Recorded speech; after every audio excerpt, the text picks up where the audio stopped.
Oversight and investigations will come to order. Without objection, the chair is authorized to declare a recess to the subcommittee at any time. The subcommittee is meeting today to hear testimony on unleashing Alaska's extraordinary resource potential. Under Committee Rule 4F, any oral opening statement at the hearings are limited to the chairman and the ranking member. I therefore ask unanimous consent that all of the member statements be made part of their hearing record if they are submitted in accordance with Rule 3.0. Without objection, so ordered. I ask unanimous consent for the following members to be allowed to sit and participate in today's hearing. The gentleman from Wisconsin, Mr. Tiffany. The gentleman from Minnesota, Mr. Stauber. The gentlewoman from Utah, Ms. Malloy. The gentlewoman from Maryland, Ms. McElfresh. The gentleman, Elfresh. The gentleman from Washington, Ms. Randall. The gentleman from Montana, Mr. Downing. Without objection, so ordered. I now recognize myself for my opening statement. Good morning, everybody. I want to thank our witnesses for being here today to discuss the Unleashing Alaska's Extraordinary Resource Potential. I especially want to thank those witnesses who traveled more than 4,000 miles from Alaska to Washington, D.C. to testify. Boy, that's a haul. At the end of August, I was honored to join the largest bipartisan delegation of House Committee on Natural Resources members, led by committee full chair Bruce Westerman and Representative Nick Begich, to visit Alaska. During this visit, I was awestruck once again by Alaska and its truly extraordinary natural resources. I was also keenly impressed by Alaska's people, with whom I've interacted many times, many of whom I wish one thing above all else: Alaska's natural resources cannot be allowed to waste away undeveloped as they most recently had for the 4 years under the Biden administration. Alaska's lands cannot sit back locked up at the demand of Democrats or radical and preservationist groups who do not understand the importance of the responsible resource conservation that is guided by the multiple use doctrine. Rather, unleashing Alaska's exceptional natural resource potential encourages stewardship while ensuring America's minimal and economic security. For example, Alaska's oil and gas industry has been identified by many as the single most important economic engine in the state. In 1 year alone, Alaska's oil and gas supports nearly 70,000 jobs, generates approximately $4.5 billion in state and local revenue. In fact, Alaska's oil and gas generated revenues not only fund most of the state government, but it also allows the state to operate without a sales or personal income tax. If that's not incredible enough, Alaska oil and gas reserves allow every state resident to receive an annual dividend from the Alaska Permanent Fund based on the value of that year's royalties revenues. Amazing. And all of this is despite the war being waged against the Alaskans by misinformed environmentalists. Just imagine the economic boom Alaska and other Americans could see once Alaska's resources are unshackled and properly developed. Oil and gas are not the only natural resources with which Alaska has been blessed. Alaska is home to nearly every single mineral identified as critical by the United States government. These minerals include graphite, cobalt, copper, lithium, and others that are necessary for modern civilization, defense technologies, and new technology. Alaska is also rich in other hard rock minerals, rare earths, elements like gold, silver, and platinum, to name a few. In a single year, Alaska's mining industry accounts for almost 12,000 jobs, high-paying jobs, and more than $1 billion in revenue. Wages in Alaska's mining industry effectively double the state's private sector wage average. Timber and recreation also contribute significantly to Alaska's resource potential. The Tongass and Chagta natural forests together cover more than 22 million acres and are home to not only to vast tracts ready for production, but also millions of acres of other habitat with thriving wildlife populations that make for sportsman's paradise. Yet rather than support Alaska's wonderful mining potential and advance projects like building roads to make retrieving, transporting, and processing Alaska natural resources more effectively, Democrats in Congress and extreme NGOs have continually dug in their heels to protest sensible development and prosperity. Fortunately, President Trump and the House Committee on Natural Resources Republicans have worked tirelessly to emphasize the potential of Alaska's natural resources spread across its lands and waters. Immediately upon taking office earlier this year, President Trump issued 2 executive orders to kickstart responsible resource development in Alaska.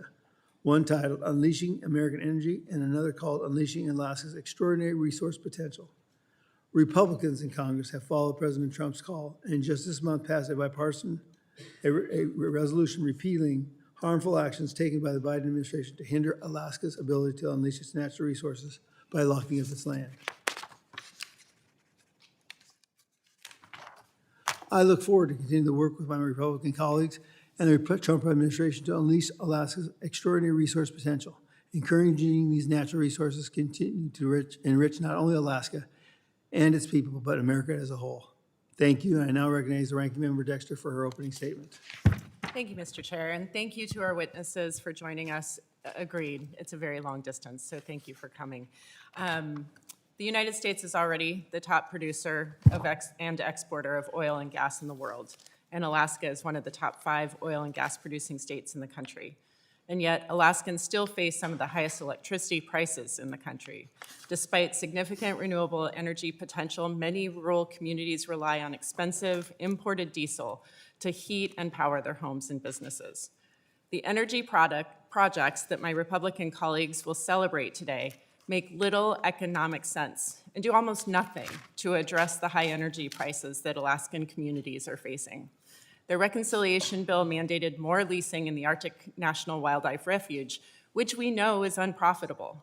Time and again, budget watchdogs have warned that estimated revenues from these leases are overblown. Previous Arctic lease sales brought in less than 2% of the revenue that was promised, and developers have paid to walk away from their investments in the region. 5 major US banks and 18 international banks say they won't finance drilling in the refuge. That should tell us something. We saw the same story in the proposed Alaska methane pipeline that would cost well over $44 billion to construct. The project's outlook was so dire that even the Trump administration had to step in, announcing last week that the military will buy some of the methane.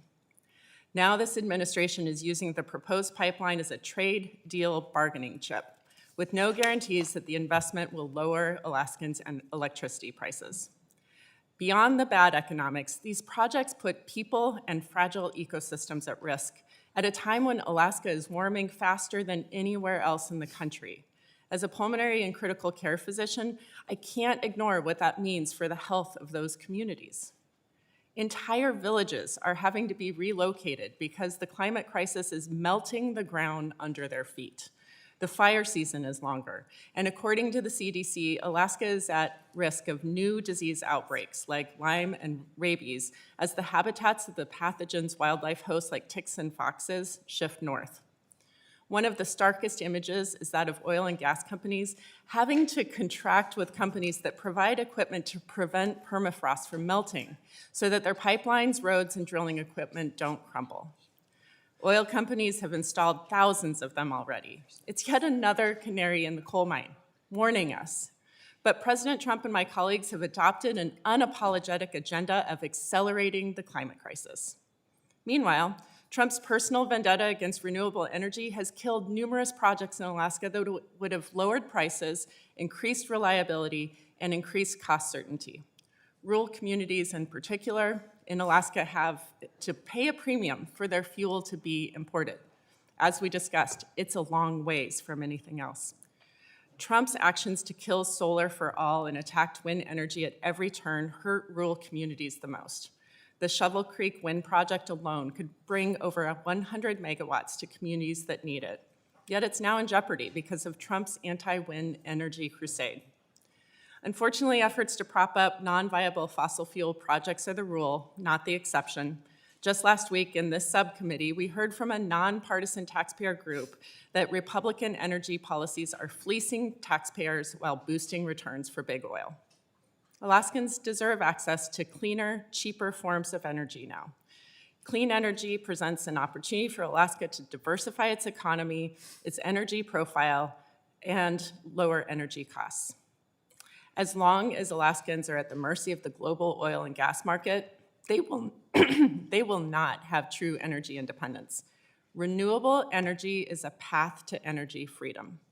I urge my Republican colleagues to stop picking winners and losers, stop stacking the deck against working people, and to stand up to oil company CEOs. Thank you, Mr. Chair. I yield back. I now recognize the full committee chairman, Mr. Westerman, for his 5 minutes. Thank you, Chairman Gosar, and thank you to all the witnesses who are here today. And it has been mentioned, some of you traveled great distances from Alaska, and we appreciate you being here willing to testify. As you all know, the state of Alaska is also known as the last frontier, and it holds nearly unimaginable quantities of largely untapped natural resources. The state is blessed with vast amounts of energy resources like oil and natural gas. Nearly every mineral identified by the U.S. Geological Survey is critical, a wealth of timber and other forest products, rich supplies of seafood, and picturesque public lands that are open for recreation. In fact, Alaska's natural resources are so strongly interwoven into the fabric of the state's identity that Alaska's state seal prominently features, among other things, a smelter to represent mining and trees to signify significant timber resources. I find that really intriguing. One of the most alarming statistics I think I've ever heard was one Governor Dunleavy shared with us recently, that the state of Rhode Island has a larger, produces more lumber, has a larger forest products industry than the state of Alaska. You know, the state of Alaska, which probably has more forest than any other state in the country, can't even provide enough lumber for their own citizens to use. As I mentioned just a few weeks ago, Representative Begich and I led a bipartisan delegation of members of Congress to Alaska. You know, from the Chugach to Seward, we traveled the state by air, train, and sea. It gives you a great perspective of just how big Alaska is when you travel from just what seems like a small point to point on the map. We were able to speak with Alaska natives, local and state officials, as well as stakeholders covering issues from energy production, resource management, and economic development that are critical to Alaska's future and the people of Alaska. All of us on this delegation witnessed firsthand both the enormous amount of natural resources Alaska possesses and the limitless potential these resources provide. There is no doubt in my mind that Alaskans are proud of their natural resources and are eager to responsibly develop these resources to benefit not only Alaska itself, but also the greater good of our nation as well. Recognizing this, President Trump and Republicans in Congress have worked tirelessly to unleash Alaska's extraordinary resource potential. On the very first day of his second term, President Trump issued 2 key executive orders focused on Alaska's resource potential, EO 14154, Unleashing American Energy, and EO 14153, Unleashing Alaska's Extraordinary Resource Potential.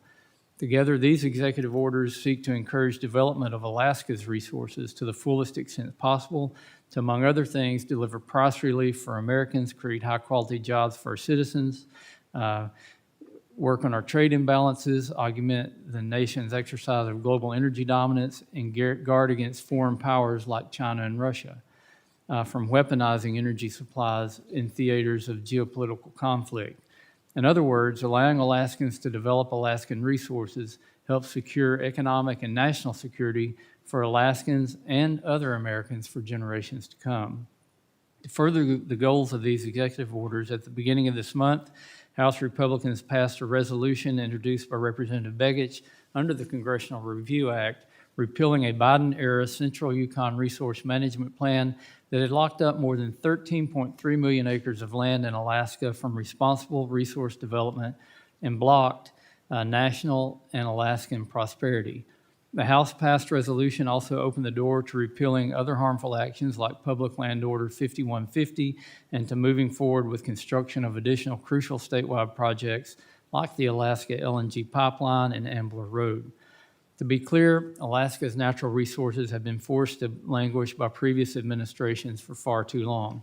President Trump, House Committee on Natural Resources Republicans, and the Alaskan people understand that not only by unleashing Alaska's incredible natural resource potential can we secure America's critical mineral supply chains, revolutionize energy production, strengthen America's national security, and grow our economy. I look forward to hearing from witnesses today and to a robust discussion about how best to develop Alaskan natural resources for the benefit of Alaska natives as well as residents of the great state of Alaska and for the benefit of our nation. Thank you, Chairman Gosar, and I yield back. I thank the gentleman from Arkansas, the gentleman from California, the ranking member for the full committee. Mr. Huffman is recognized for his 5 minutes. Thank you, Mr. Chairman. Before I begin, I do have a unanimous consent request. Well, you should let me tell you what it is before you agree to it, right? I appreciate how agreeable you are this morning, Mr. Chairman. So here's what I'd like to enter into the record, Mr. Chairman. It is a September 8th news article from UC Riverside entitled "Orange Rivers Signal Toxic Shift in Arctic Wilderness." It is about how rapid warming in the Arctic is doing something new and very disturbing in Alaska. The quote that I will just share is this: "In Alaska's Brooks Range, rivers once clear enough to drink from now run orange and hazy with toxic metals as warming thaws formerly frozen ground. It sets off a chemical chain reaction that is poisoning fish and wreaking havoc on ecosystems." This is what it looks like. And I think it's important, since scientists are telling us this is an irreversible shift once it gets started, that be in the record and something we think about while we discuss these policies. Thank you so much, Mr. Chairman. So I do want to thank the witnesses for being here, especially the long-distance travelers. I'd especially like to thank President Christensen for joining us to share his testimony. His community, the native village of Port Heiden, is seeing the impacts of climate change firsthand and in real time. Erosion and rising sea levels have forced his Bristol Bay community to move inland, and they are still losing 60 to 80 feet of shoreline every year. Think about that. Port Heiden is one of many Alaskan communities already seeing the dire impacts of climate change. The Arctic is warming at least 4 times the global average in Alaska and putting communities like Port Heiden at risk of further damage. But rather than addressing this crisis and its threats to Alaskan lands, lives, livelihoods, our Republican colleagues are burying their heads in the sand and doubling down on a false narrative of energy security. Of course, not all Alaskans, including indigenous Alaskans, share the same perspective on oil and gas development and mining. Revenue from extraction often supports local governments and indigenous regional and village corporations. But for many, the trade-offs, and we rarely talk about the trade-offs, but the trade-offs create unacceptable impacts. Alaska is home to some of the last pristine and wild places left in the world. Places not just innately valuable, but essential to many indigenous communities' way of life, and they're facing threats from every angle. It is imperative that we treat these special places with the care that they deserve. Expanding oil and gas development in the region presents profound risks, including catastrophic oil spills and the disruption of fragile and unique ecosystems like those in the Arctic National Wildlife Refuge. The Arctic's extreme conditions make it more likely that infrastructure destabilization and oil spills will occur. And they have occurred, and it has been catastrophic, and there will be more of that, unfortunately, if we continue down this path. So let's be clear, more drilling means that most of it will be exported, and that's a lose-lose for Alaska. Luckily, there are alternatives to address the energy needs of Alaskan families. Alaska has considerable capacity for geothermal, wind, and solar energy, which are all low-cost, low-impact solutions.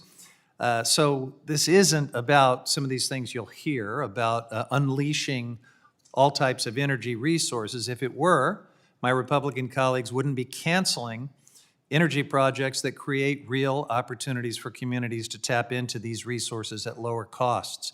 And I'll give you an example. The Trump administration has canceled grants that would have allowed rural and tribal communities to transition to energy freedom through clean energy sources. Currently, less than 2% of Alaskan homes have solar, and there's immense potential there. They have the same amount of solar radiation as Cleveland and New York, believe it or not. Expanded use could dramatically reduce home energy costs in the state, but the Trump administration terminated the Solar for All program. And the impacts of these cancellations are already being felt in Alaska. The Tanana Chiefs Conference, representing tribes in interior Alaska, just had a $62 million grant terminated. That's a significant missed opportunity. And we also know, in fact, the ranking member mentioned the huge wind project, 300 megawatts of energy that was going to go onto the grid that has also been terminated because of the big ugly bill. So my friends who voted for the big ugly bill not only took a lot of health care away from rural communities like those in Alaska, they took 300 megawatts of clean, reliable energy. And we should be talking about things like that. Mr. Chairman, I look forward to the conversation. Oh, good, because I had a few more things to say.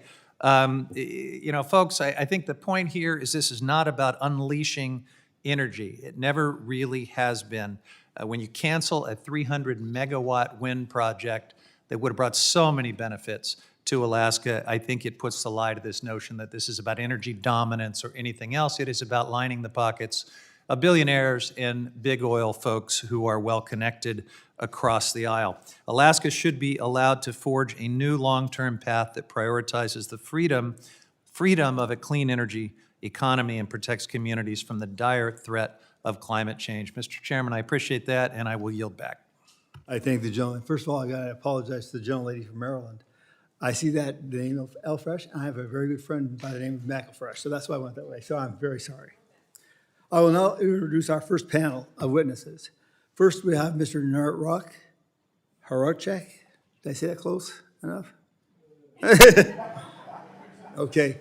I don't speak English very well, but I speak Hick very well. So we have Ms. Deanna Skiberinsky, the Executive Director of the Alaska Miners Association, Anchorage, Alaska.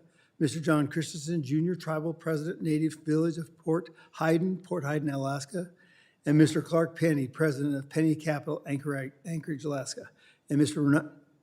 Narograk Horacek. He is also the President Voice of the Arctic Inuit, Anchorage, Alaska. Let me remind you that our system is that when you first start speaking, make sure you turn your microphone on. Then when it's green, you're talking. When it's yellow, you gotta slow down. And when it's red, stop, okay? Remember, your whole detail will be put in, your whole testimony will be put into the record. Now, I will first recognize Mr. Horacek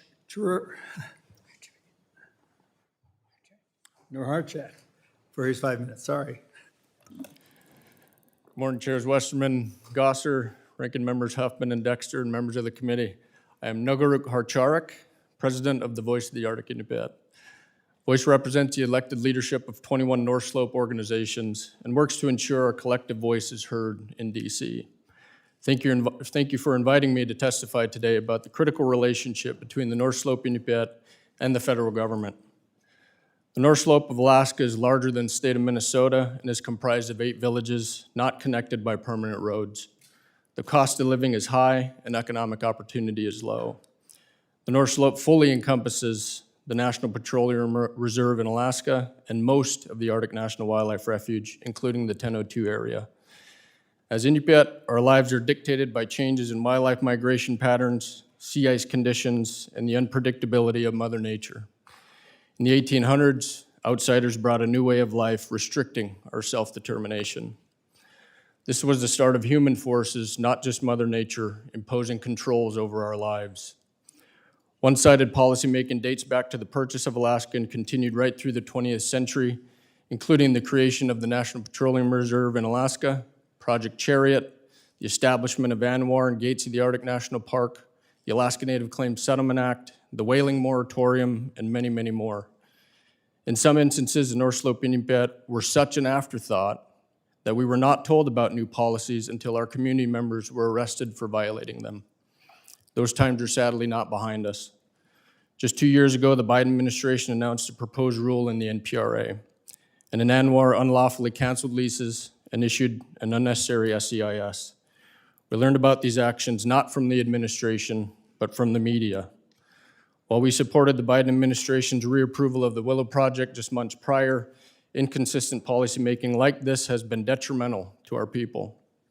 We impressed upon the Biden administration how these actions would threaten our ability to fund critical health and emergency services, schools, and water and sewer management. These modern services have directly increased the life expectancy for our people. The Biden administration repeatedly claimed to be the most tribe-friendly in history, but instead of respecting the indigenous voices of the people of Kaktovik, the only community inside of ANWR, or the 4 North Slope communities located in the NPRA the Biden administration prioritized outside activists. Climate change cannot be used as an excuse to infringe on the rights of Indigenous peoples, as stated at the 2023 Arctic Peoples Conference. This is not a zero-sum game. We can balance economic development and our subsistence lifestyle, as we have done for over 50 years. While many actions taken during the Biden administration offer a roadmap of what not to do, there were good policies, like the EPA's ANCSA Contaminated Lands Cleanup Program and FEMA's BRIC Grant Program that we hope remain during the Trump administration. Today, we are cautiously optimistic. On day one, President Trump signed an executive order unleashing Alaska's extraordinary resource potential. This order has the potential to unleash North Slope Inupiat self-determination, but only if we have a seat at the policymaking table. The elected leaders of the North Slope were wowed when President Trump sent 3 cabinet members, Secretary Burgum, Secretary Wright, and Administrator Zeldin to Kalvik to meet face-to-face with our people on our lands. During this historic visit, Secretary Burgum announced that the Trump administration would rescind the 2024 NPRA rule. Directly sharing this news with our people demonstrates a level of respect that we deserve but rarely see. Thank you also to the members of this committee, including Chairs Westerman and Gosar, for hosting a bipartisan meeting with Voice in Alaska last month. Thus far, the Trump administration has followed through on our request for durable policy. The One Big Beautiful Bill Act mandates multiple onshore lease sales in the NPRA and in ANWR, enshrining protections for our economic security into law. But we recognize it's only been 8 months. More steps are needed to fully unleash North Slope Inupiat self-determination. That must include listening to our elected leaders on all issues impacting our lands and people, especially when there might be disagreement. Our partnership must be built on mutual respect. We need policies informed by the voices of the North Slope Inupiat. For those interested in learning more about our region, we're hosting a panel briefing about the complexities of the North Slope this Thursday at 3:30 in Longworth 1334. And I want to leave you with the words of Eben Hobson Sr., the first mayor of the North Slope Borough. And he said, "The desire for self-determination on the part of the people who wish to exercise that right should not be denied by those that govern." Thank you for your time. Thank you, Mr. Harcharek. Did I say it better? Harcharek. Harcharek, okay, Yes. thank you very much. Now the chair recognizes Ms. Sabinsky for her 5 minutes. Thank you, Chairman Gosar, Ranking Member Dexter, and members of the committee. Thank you for the opportunity to testify today. My name is Deantha Skabinski, and I'm the Executive Director of the Alaska Miners Association. We are a membership organization established in 1939 to represent Alaska's mining industry. Our members are comprised of 1,400 individuals and companies that hail from across Alaska's 365 million acres, from above the Arctic Circle to the southernmost coastal rainforest. We have 7 large-scale mining operation members and dozens of members that are conducting exploration programs to bring new minerals to Alaska to production. Unique to Alaska are around 300 active placer gold mining operations. Placer mines are smaller in footprint. They average only about 4 employees, but in aggregate, their production and their economic benefits are similar to that of a large mine. The majority of our placer mines in Alaska are multi-generational, family-owned, which is why we call them the family farm of the North. Today, I'd like to set the stage by describing the tremendous economic opportunities and benefits that come to Alaskans and communities, and then outline the meaningful policy needed to grow the industry in Alaska, but also increase contributions to America's domestic mineral supply chain. In 2024, the Alaska mining industry paid an average wage of $123,000. That's twice the state average of the other sectors combined. We employed workers in over 80 Alaska communities, many of which are in rural areas with limited other employment opportunity. Paid $145 million in local and state government revenues. Mines are the largest property and sales tax payers in several Alaska communities. Paid $240 million, that's in 1 year, in royalty payments that went to Alaska Native corporations. Since 1989, a cumulative total of $3.6 billion has been paid. And per the Alaska Native Claims Settlement Act, 70% of that $3.6 billion payments are distributed to other Alaska regional and village corporations in Alaska. So mines are clearly important to Alaska's economy, and they have an exemplary environmental and safety track record. Unfortunately, they're constantly targeted by outside opposition groups that use misinformation to generate fear among the general public and overburden regulatory agencies tasked with upholding the nation's permitting process. Federal actions from the prior administration hampered the process by which a mine can be permitted in Alaska. Specific actions include the repeal of the roadless rule exemption for the Tongass National Forest, a preemptive Clean Water Act Section 404C veto at the Pebble Project, multiple actions to block the Ambler Road project, and much more. Thankfully, this has turned around in the past year, starting with the day one executive order specific to Alaska that we're talking about today. Several others that have been signed bring improved permitting processes for mining in Alaska, including immediate measures to increase American mineral production. This has a significant impact to Alaska as it directs the Secretaries of Defense, Interior, Agriculture, and Energy to identify as many sites as possible on federal land that may be suitable for mineral development. Alaska has 222 million acres of federal land within its borders, and half of those are designated as conservation system units, meaning development can't take place there.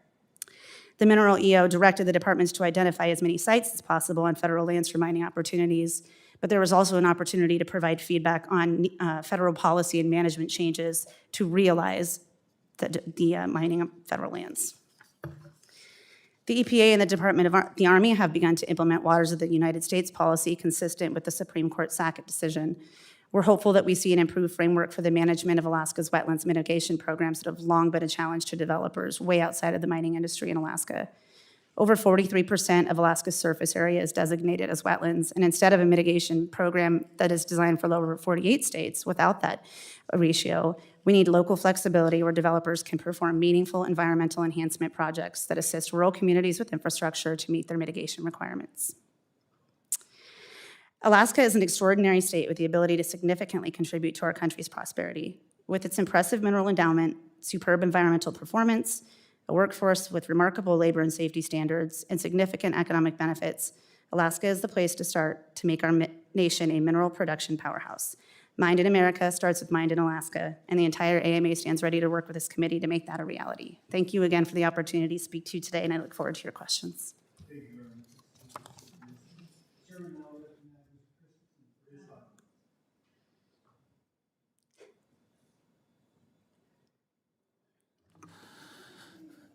Thank you. Members of the committee, thank you for the opportunity to testify today. My name is John Christensen, President of the Native Village of Port Huyton. In Port Huyton, Alaska, reliable and affordable energy is our greatest challenge. Like many Alaska Native communities, oil and gas and LNG pipeline will never reach us. We survive on diesel flown or barged in from the lower 48 at $7.49 a gallon. When it arrives, in 2024, we spent $900,000 on fuel. One generator breakdown loan cost us $350,000 to fix. Our electric base rate is 3 times higher than Anchorage, even though we are only 428 miles away. We have abundant resources, constant wind, summer sun, and fast rivers. Studies show renewables could meet 75% of our needs. Yet funding to the very projects that could save us, solar, wind, hydro, and storage, have been delayed or taken away.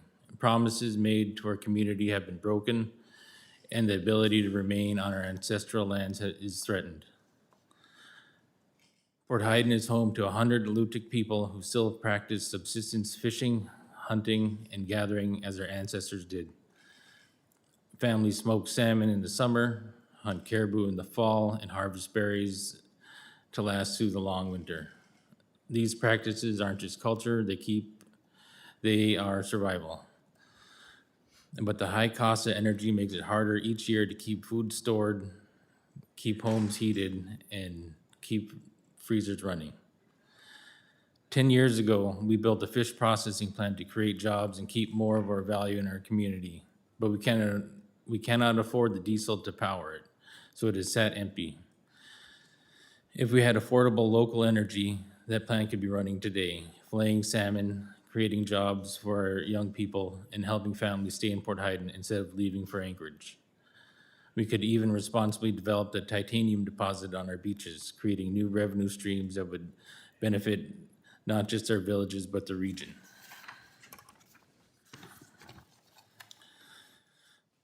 Our vision, a thriving village powered by clean, reliable, locally generated energy that lowers costs, supports jobs, and keeps our salmon plant running. and allows us to thrive where our ancestors have lived for thousands of years. Energy sovereignty, a model for rural Alaska where communities generate their own power from wind, solar, and river hydro. We want to stop being dependent on fragile diesel shipments and start being resilient, self-sufficient, and sustainable. When our generator breaks down, families are left in the cold, elders must ration fuel, and children do their homework by flashlight. It is a struggle to survive when that happens in the winter. One of our tribal elders says, "Our people survived the 1912 eruption of Aniakchak volcano. We should not be defeated by high diesel prices. But without help, the energy costs could be the force that drives us off the lands that we have occupied for thousands of years. And even when we do everything right, winning grants, purchasing equipment, we run into barriers we cannot overcome. Last year, my tribe won a grant where we bought a 1 megawatt battery, solar panels, and wind turbines from a Canadian supplier to power our clinic, runways, lights, and water system. But before we could ship it, new tariffs on Canada increased the delivery cost by $1.5 million. The equipment is sitting in Canada right now, waiting to come to Port Hayden, but our village simply doesn't have the funds to move it. I am not sure if those tariffs are canceled or put back on.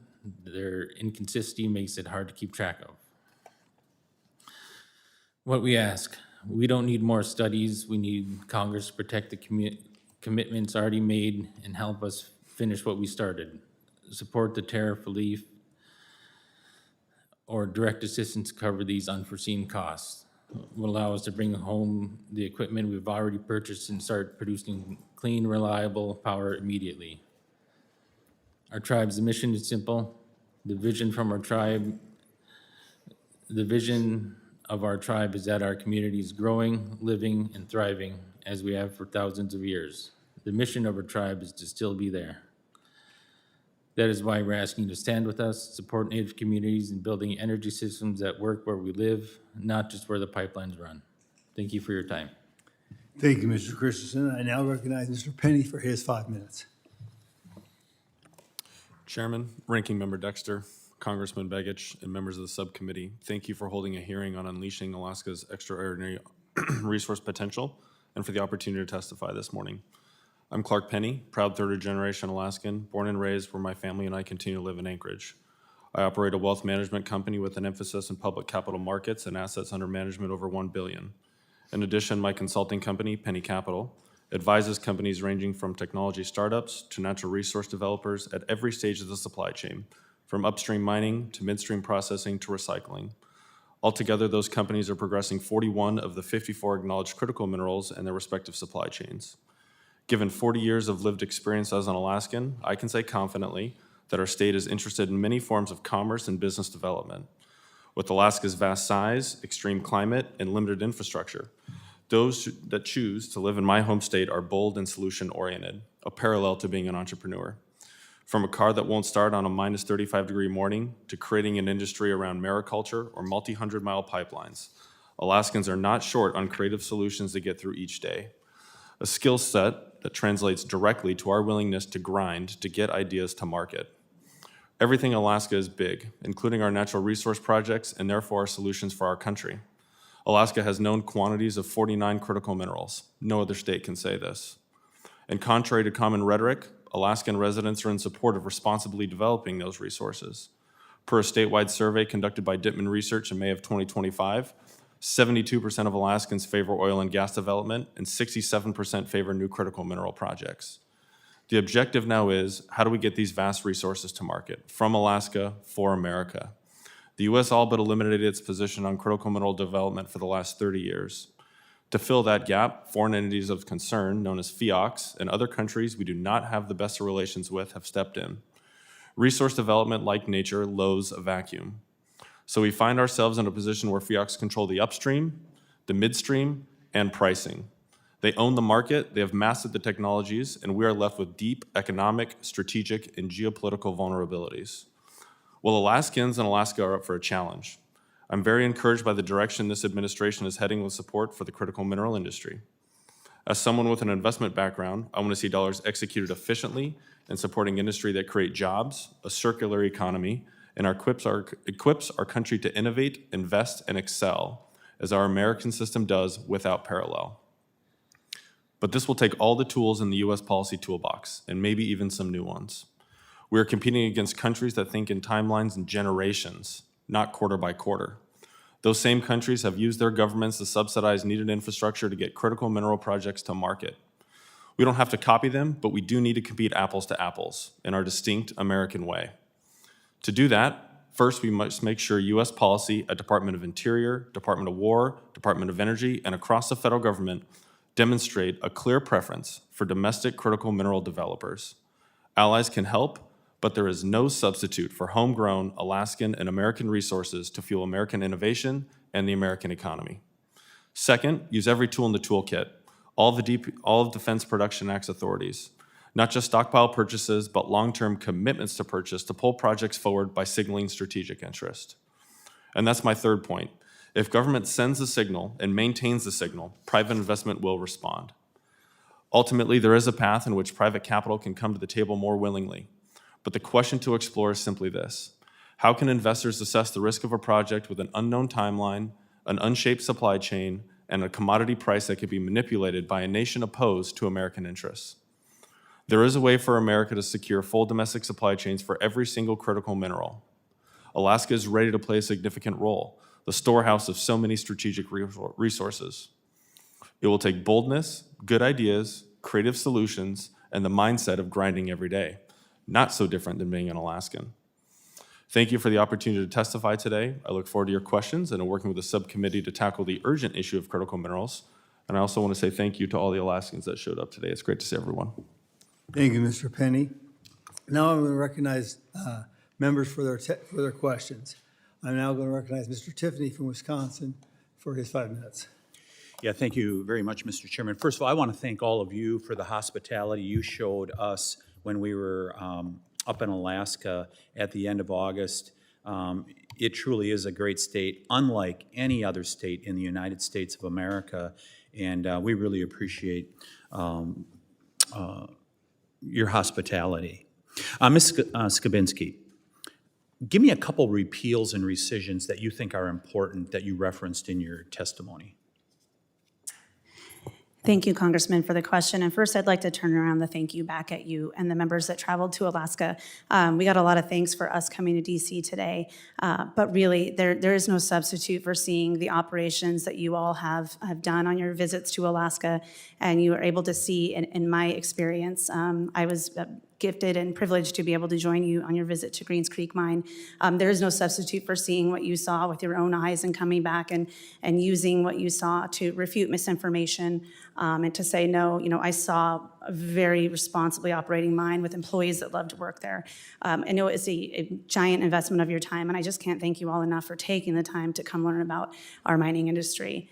So to answer your question, some repeals and rescissions, I talked briefly about the Waters of the U.S. rule. Given the statistics that I provided about the water situation in Alaska, whether it's wetlands, whether it's how we have more coastline than the nation combined, whether we have whatever water body we're talking about, Waters of the U.S. policy, I think I can venture to say is most critical for Alaska over any other state. And sound policy that recognizes the reality of the environment, regardless of what part of the Clean Water Act you're talking about, it has to be done understanding that Alaska is simply different than Arizona and it's different than Florida.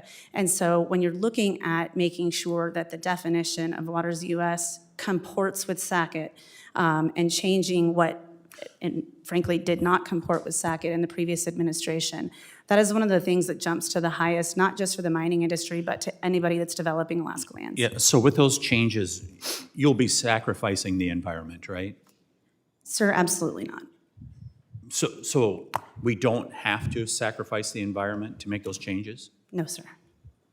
Mr. Harcharik, tell me just a little bit about that increased life expectancy. I find this a stunning number.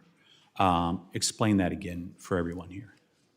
Since I think it was in the 80s to 2014, life expectancy increased by, I believe it was 13 years over the course of that. And interestingly enough, that's when the North Slope Borough was making large investments in our own communities, taking that tax revenue that they were generating from oil and gas, reinvesting it into the communities, providing housing, water, sewer. So about the time oil was discovered and being made commercially viable, that's when life expectancy went up 13 years over the course of 34 years.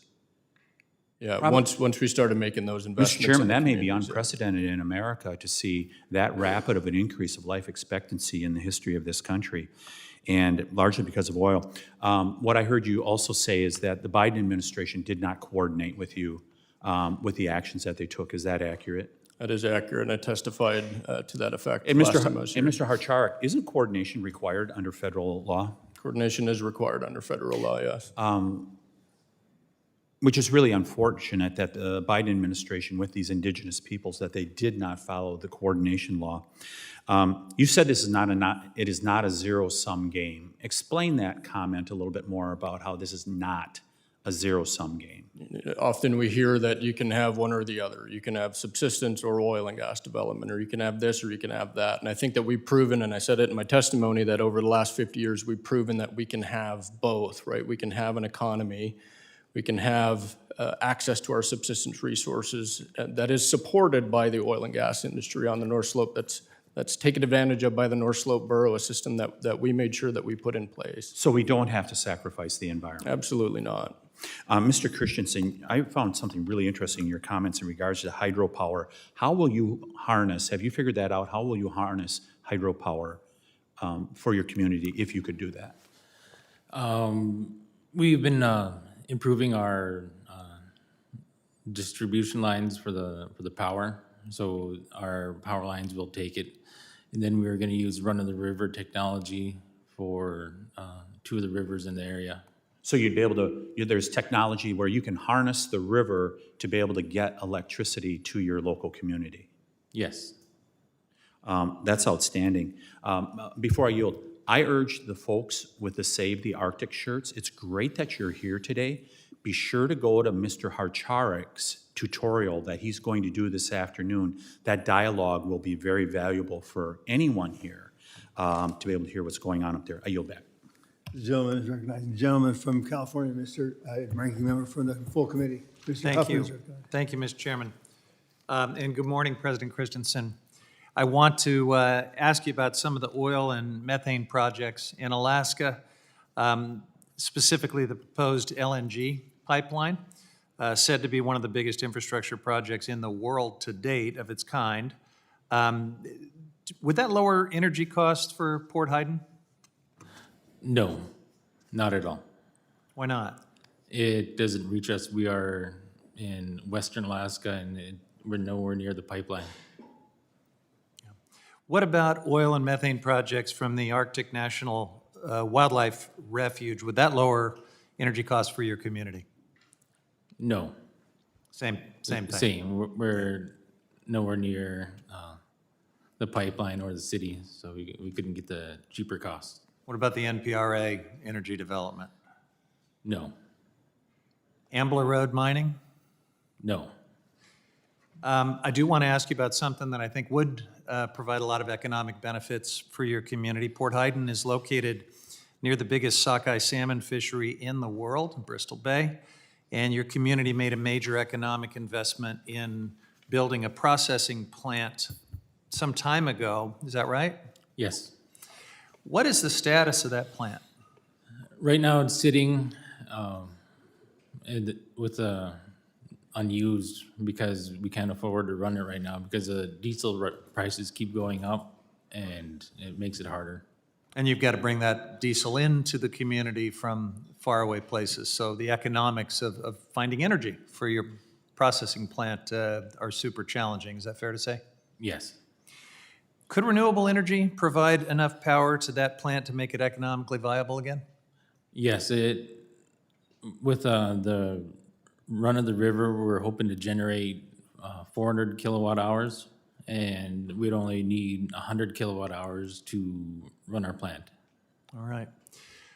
So climate change is having impacts all over the place. I feel it in my district. We see it really just about everywhere, whether it's wildfires or deadly floods, but no place feels it quite the way you do.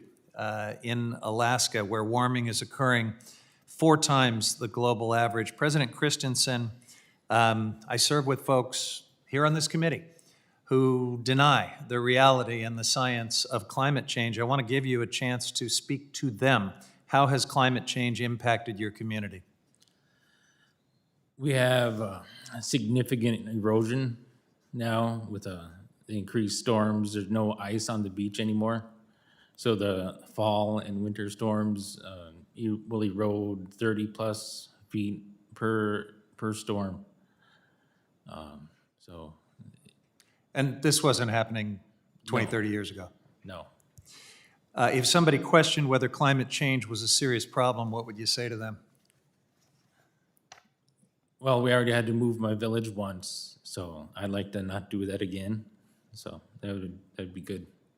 Appreciate that. Mr. Chairman, I'd like to yield the balance of my time to the ranking member. Thank you very much to our ranking member for sharing his time. President Christensen, thank you again. I just want to follow up on some of the costs for your community. What is the current price of electricity per kilowatt hour for your community? 75 cents a kilowatt hour? And just to be clear, in Oregon, where we don't have anywhere near the reserves that you do, our average electricity prices are about 13 cents per kilowatt hour, and that is unaffordable for our community. And it's still lower than the national average of 15 cents. So I feel a significant discordance between our ability to have affordable energy and your unaffordable energy. And I would just put on the table that we have hydroelectric power and solar and wind that we've invested in. Do you feel like your ability to control the cost of electricity for your community is dependent on renewable energy development? Yes, because the transportation of bringing diesel in is getting higher. It rose over $1 a gallon in 1 year, so it could be going up even more next year, and we're not sure. How far does that diesel have to be trucked in?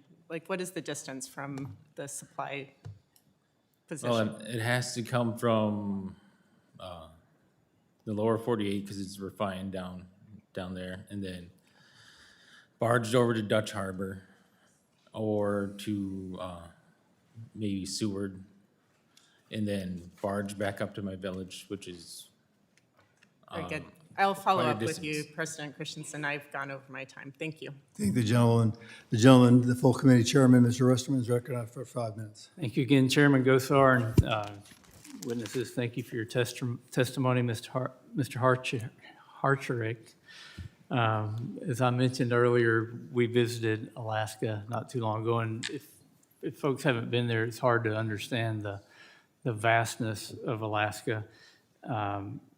Can you talk more about how this impacts your region's economy and life, the remoteness and the landscape? Yeah, appreciate the question, Mr. Chairman. It's huge, and I think Mr. Christensen was alluding to some of that, but on the North Slope, we've got 8 communities. I mentioned they're not connected by road. We often have to have things barged in as well. To travel in between communities, you have to take an airplane because of that. And tickets to a village that are 60 miles away can cost upwards of $400 to $600 for a round trip, right?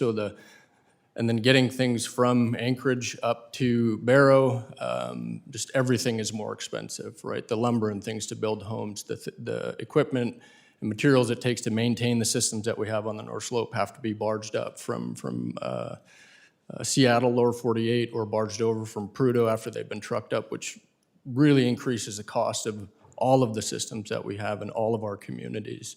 And it becomes very expensive to maintain those things. So maintaining that economic foundation, maintaining that revenue that's generated to the North Slope borough is extremely essential to be able to provide those services for those 8 communities on the North Slope. And it seems like it makes it even more important that you have good paying jobs and a strong economy so that people can afford those things that are just, it's a logistical nightmare to try to get building materials and everything else, food, all of that distributed across such a large area. So you and your organization, Voice of the Arctic, and Inupiat, have made clear that decisions affecting Arctic Alaska, quote, must remain in the hands of those who call it home, rather than preservationist activists in other parts of America who have never stepped foot in the North Slope, much less understand the Alaskan Arctic's economy. I served here for quite a while with Don Young, and this was one of his key points that you get people who live a long ways from Alaska who think they know what's best for Alaska, and it's always a preservationist mindset. We want to leave it alone, leave it untouched, instead of a conservationist mindset of let's use it, be good stewards of it, and pass it along to the next generation. So Voice has championed the message that, especially in the Arctic, you need a strong economy to survive, as we were discussing. In your written testimony, you mentioned that revenues from responsible resource development have funded schools, health clinics, and critical infrastructure. Can you share more about those investments and how they've transformed daily life on the North Slope? Yeah, I'll try to do it quickly, but the Alaska Native Claims Settlement Act, we viewed it as an unjust settlement, so our early leaders decided to take matters in their own hands to make sure that we were benefiting as much as we could from the development that was going to happen in Prudhoe Bay, whether we wanted it or not. So they stood up the North Slope Borough. The North Slope Borough has taxing authority on infrastructure, not production, very important distinction. They take that revenue that's generated through that tax and reinvest it into the communities. And before the North Slope Borough was there, people were in dilapidated homes, insulated with cardboard. Now when you go to the communities, you see modern homes, you see water and sewer systems. If it does get dark, which it does happen in the wintertime, where there is essentially no solar energy for part of the year, you go and you can turn on your light. If you get cold, you go and you turn the heat up. And now you can actually graduate school in your community. My mom graduated from a school in Anchorage. I graduated from Barrow High School at home. So all of these services, all of these things that, we're one or two generations away from third world living conditions, essentially. I remember when the first flush toilet was installed in my house in Barrow in the early 90s, so not that long ago, that a lot of these services have been brought to our communities, brought to our people. And we'd like to maintain that for as long as we can. Thank you, Ms. Skabinski. You had another kind of wild statistic there that 43% of Alaska is classified as wetlands. But you also talked about how it would be better if the state could work with permitting authorities. Permitting reform is something we're working on and focused on this committee. Would you like to elaborate on how much that's needed? Absolutely, sir. I would say it was one of our number one priorities to make sure that permitting reform takes place. The provisions in the SPEED Act are very welcomed by members that are working in the mining industry in Alaska, from everything from the duplicative reviews to putting sideboards on page limits and scopes that are in EIS, which it would be remiss if I didn't point out that also makes it much more easier for the public to engage in the process and to understand more about proposals. So yes, it is a very needed reform in order to get the investment needed in very, very expensive mineral projects to bring more mines online. Out of time, Mr. Chairman. Thank you, Mr. Chairman. Now the gentlelady from Maryland is recognized.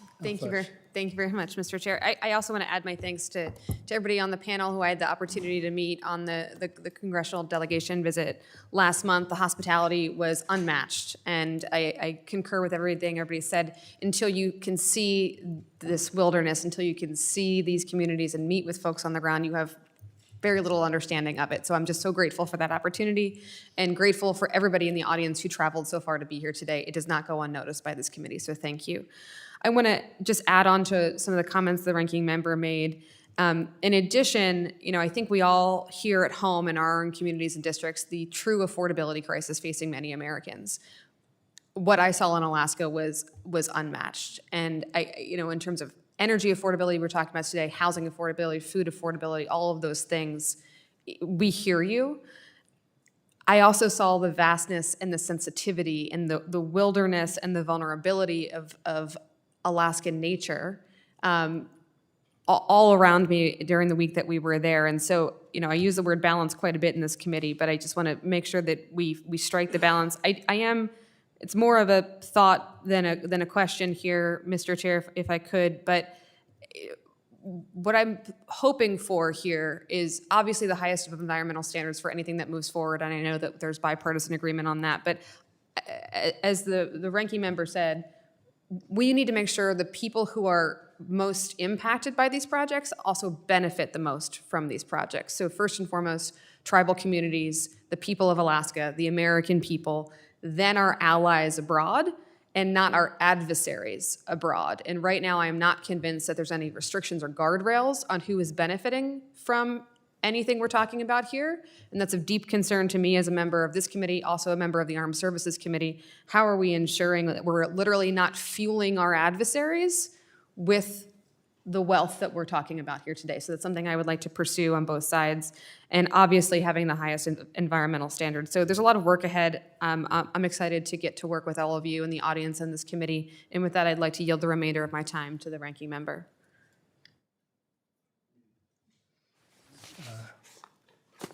You should have that gentlelady.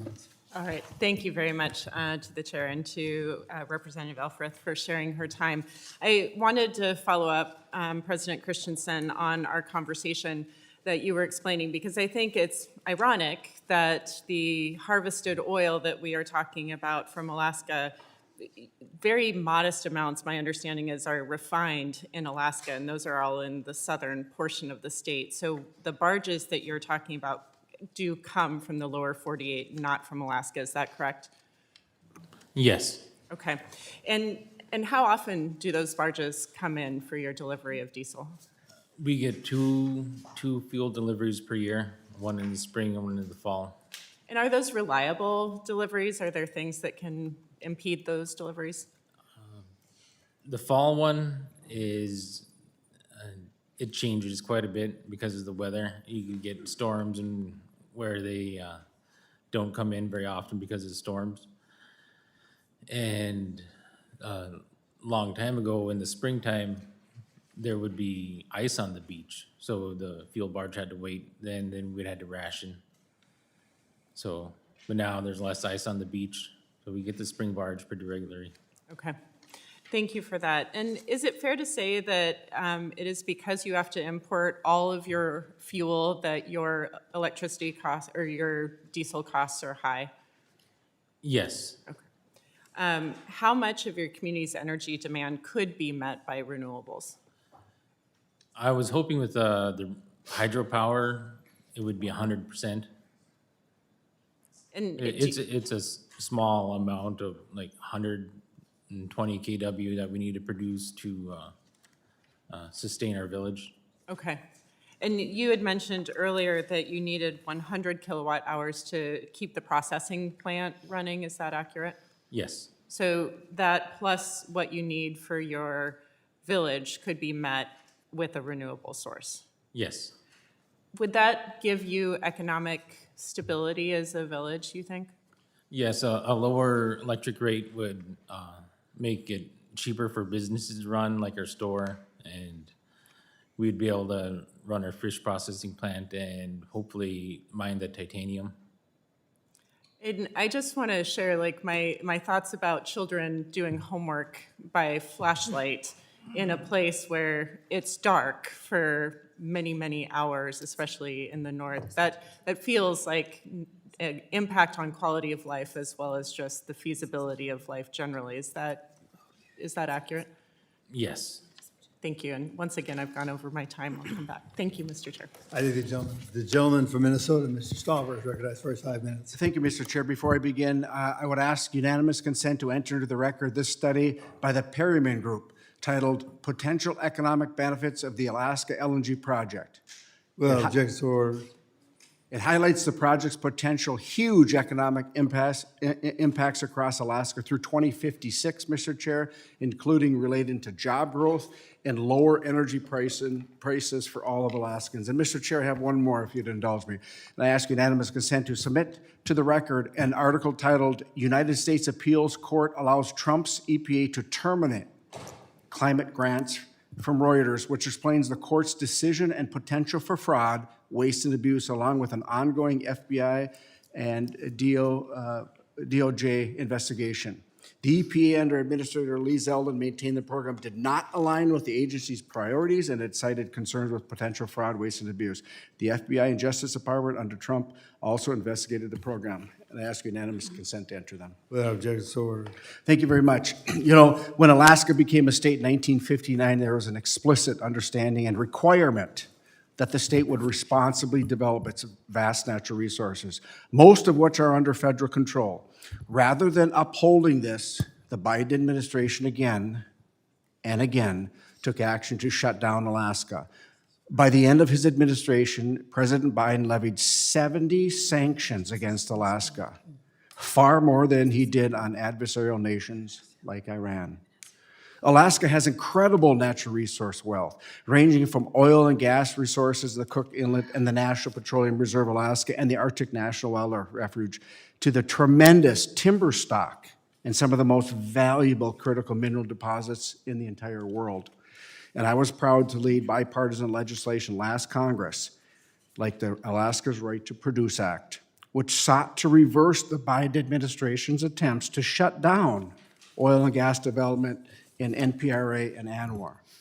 While this bill wasn't signed into law last Congress, President Trump took action on day one to reverse these dangerous policies, embrace Alaska's potential, and go even farther, including embracing the Alaska LNG project that we just looked at last month. Mr. Hartranft, it was great to travel to your region last year. When we traveled to Nuiqsut, we saw firsthand how oil and gas was being responsibly developed, as well as visit with individuals and local leaders who would directly benefit from it. I remember one of the individuals in Nuiqsut shared with me, and in her memory, a member of Congress never traveled to the village. We had several members of this Natural Resource Committee, including Alaska's then Congresswoman, along with Senator Sullivan and Governor Dunleavy. She shared they finally felt like they were being heard. Last Congress, you testified before this committee and noted how your voices were not heard, especially by the Department of the Interior under the leadership of President Biden and Secretary Haaland. How has the engagement between the people of the North Slope and the federal government changed under the Trump administration? Thank you, Congressman Stover. And before I answer, I want to say that the people of Alaska are one of our most extraordinary resources up there, and the people of Nuiqsut are definitely no exception to that. The changes that have come about have been huge, right? Your visit that you brought up to Nuiqsut, the cabinet members that came up, the most recent visit of the committee to Anchorage, I think speaks volumes compared to what we were dealing with previously. I think it was in 2023, we made 8, maybe 9 trips out here that year trying to get meetings with Secretary Haaland herself, some of which were denied, some of which were ignored. Throughout that entire year, we never got the chance to meet with her until 2024, late in the administration in June, and nothing really concrete came of that. There was a lot of writings that were in White House National Strategy for the Arctic region that They wouldn't meet mentioned- with you. You traveled from Alaska, Anchorage, 3,370 some miles, and they wouldn't even give you a meeting. Is that correct? We had meetings with staff, but not with the secretary herself, yeah. Thank you.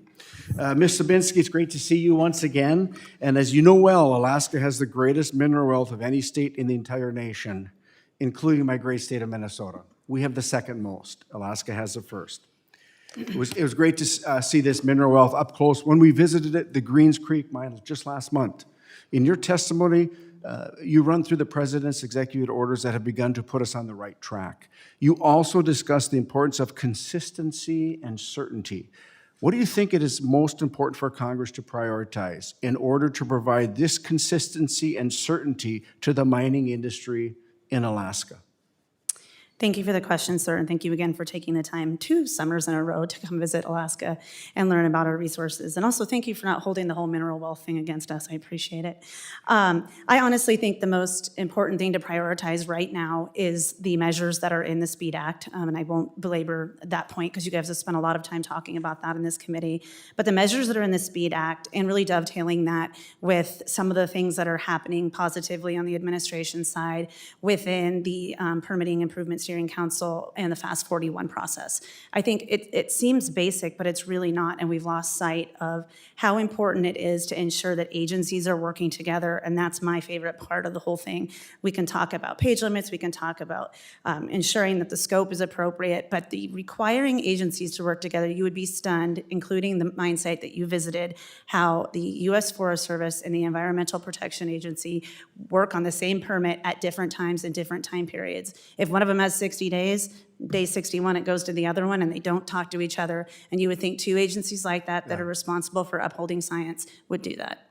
Oh, well, thank you very much, and Mr. Chair, I'm out of time. It's great to see you all again. Thank you. Thanks, the gentleman. The gentleman from Puerto Rico, Mr. Hernandez, is recognized for 5 minutes. Thank you. I simply want to share my sympathies for the people of Alaska and the energy challenges that they face. Coming from Puerto Rico, I can relate to the challenges posed by the high costs of energies and the need for practical solutions that go beyond parties, go beyond ideologies, and address the concerns of the people.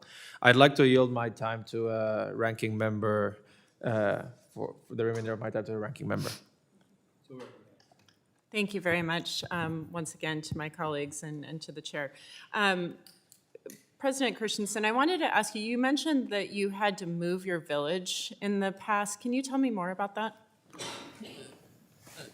We started moving our village in the 80s.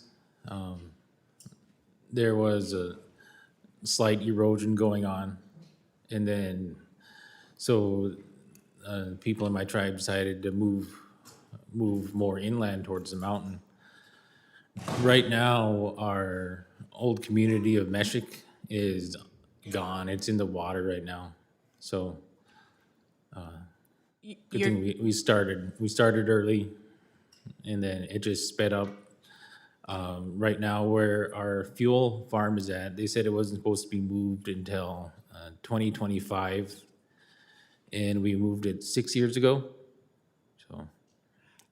I'm sorry, I just wanted to make sure I heard you correctly. Your entire village is gone that was previous to the 80s? Yes. Okay. And what accounts for that? You said it's erosion. Is that literal land falling into the ocean? Land and houses. Okay. That feels like an extraordinary disruption. And how did that impact the people of your community? And does it still impact the people of your community? Right now, the impacts we have is we have no more access to safe harbor for our boats. So when we pull in from the fishing season, we have to pull up our boats right away because there's really not many places to park. And was that true before the 1980s onward? No, and we were able to access a harbor or lagoon where we parked in, and we kept our boats in there until October. We were able to use them to go hunting and fall fishing, but now we have to pull them out right away. Is it at all unclear to you that climate change is having an impact on your village?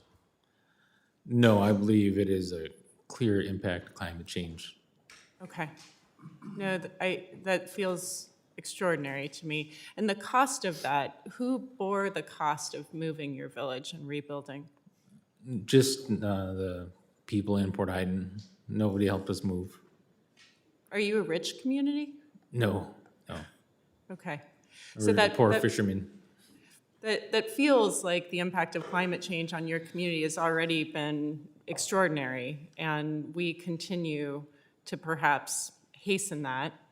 We can argue about our behaviors, but clearly this is impacting your community. Do you think you are unique in Native communities or Indigenous communities in Alaska?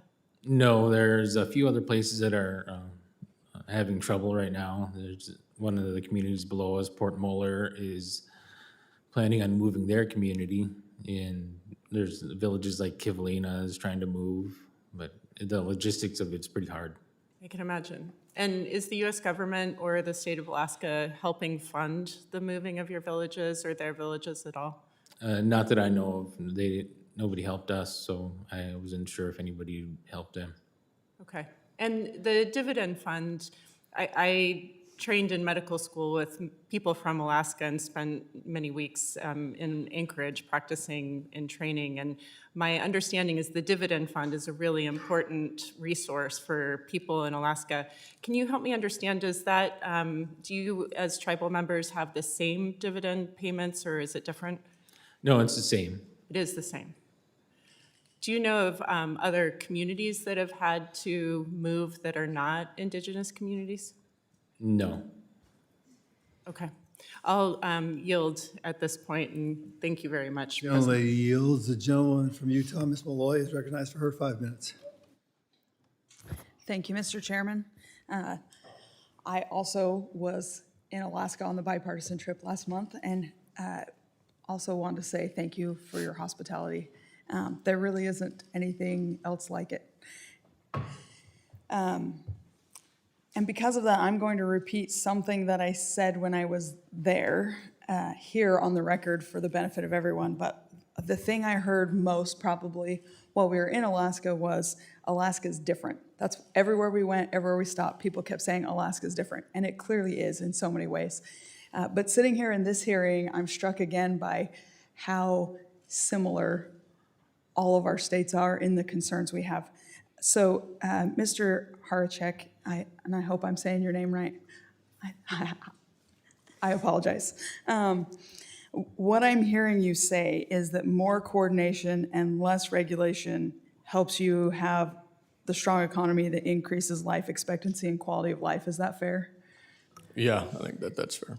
Yeah, I think my constituents in Utah would very strongly agree with that. And then you talked about people traveling here and not being able to get meetings, and I can tell you my constituents also get really frustrated when the federal government isn't responding, isn't listening, isn't even taking the meetings to try to hear and understand the problems.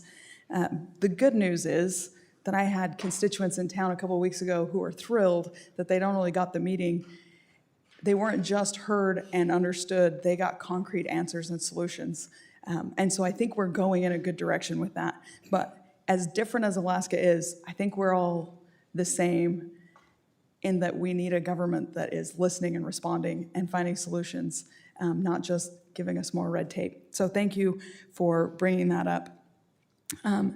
Ms. Skabinski, it was great to meet you in Alaska. You mentioned the opposition groups are spending millions on misinformation campaigns and serial litigation in your state.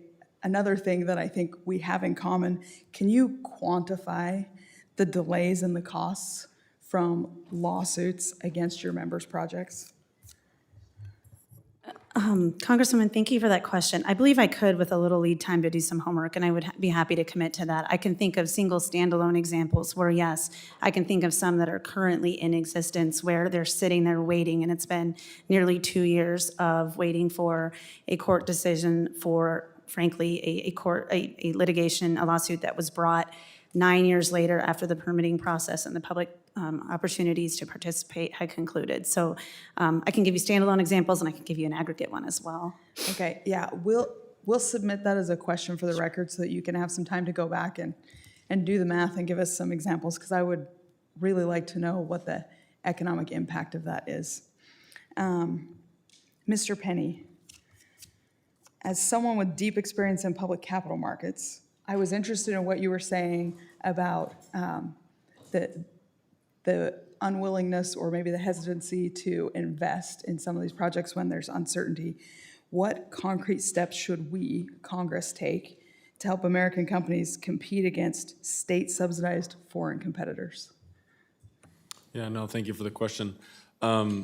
Look, individual investors, institutional investors, companies looking to invest, they want some certainty, right? You want to know how much risk am I taking, for what period of time, and what does my return look like for taking that risk? How do I profile this?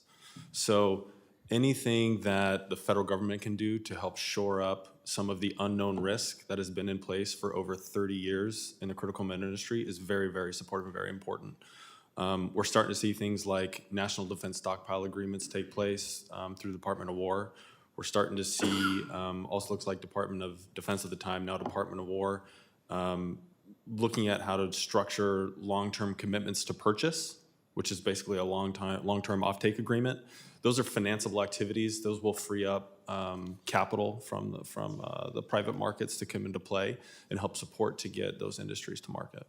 Thank you. You probably won't be surprised to hear that when I've traveled with this committee, even in foreign countries, they've said the same thing. Our allies want to invest in critical minerals in the U.S., in energy in the U.S., but they face the same uncertainty. And it's strange to be in a foreign country and have them say that we need to get our permitting under control so that they can invest. So thank you for your testimony.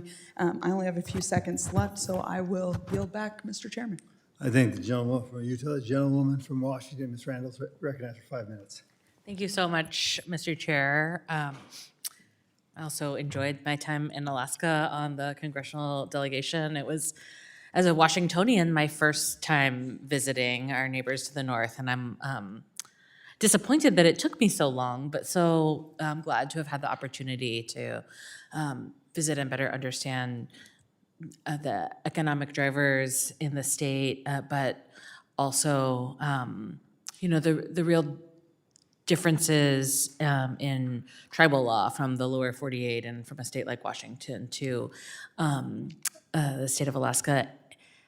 But similar to my colleague from Utah, I will say the challenges that folks in coastal Washington state faced are not dissimilar from the challenges that you have been speaking about, President Christensen.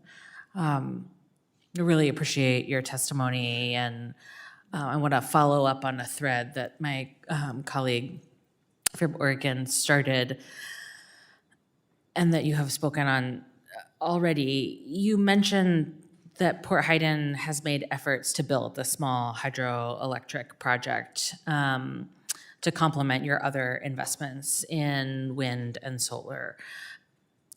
And, you've mentioned some of the benefits given that your costs are so high. What's the status of the project right now? The wind or the hydro? The hydro. The hydro is stalled or stopped right now. And have any of the Trump administration's actions caused that project to get stuck? Yes. Yes. It's my understanding that the cancellation of the Greenhouse Gas Reduction Fund grants caused some of that. And you're in the courts right now trying to unleash some of that funding. Is that accurate? Is there anything else you can tell us about the holdup? Right now, they're in having legal battles to try to release the money. And I get updates occasionally, but it doesn't seem to be going very far. Yeah. I know you mentioned this earlier, but can you remind us how much electricity costs in Port Hueneme? 75 cents a kilowatt hour.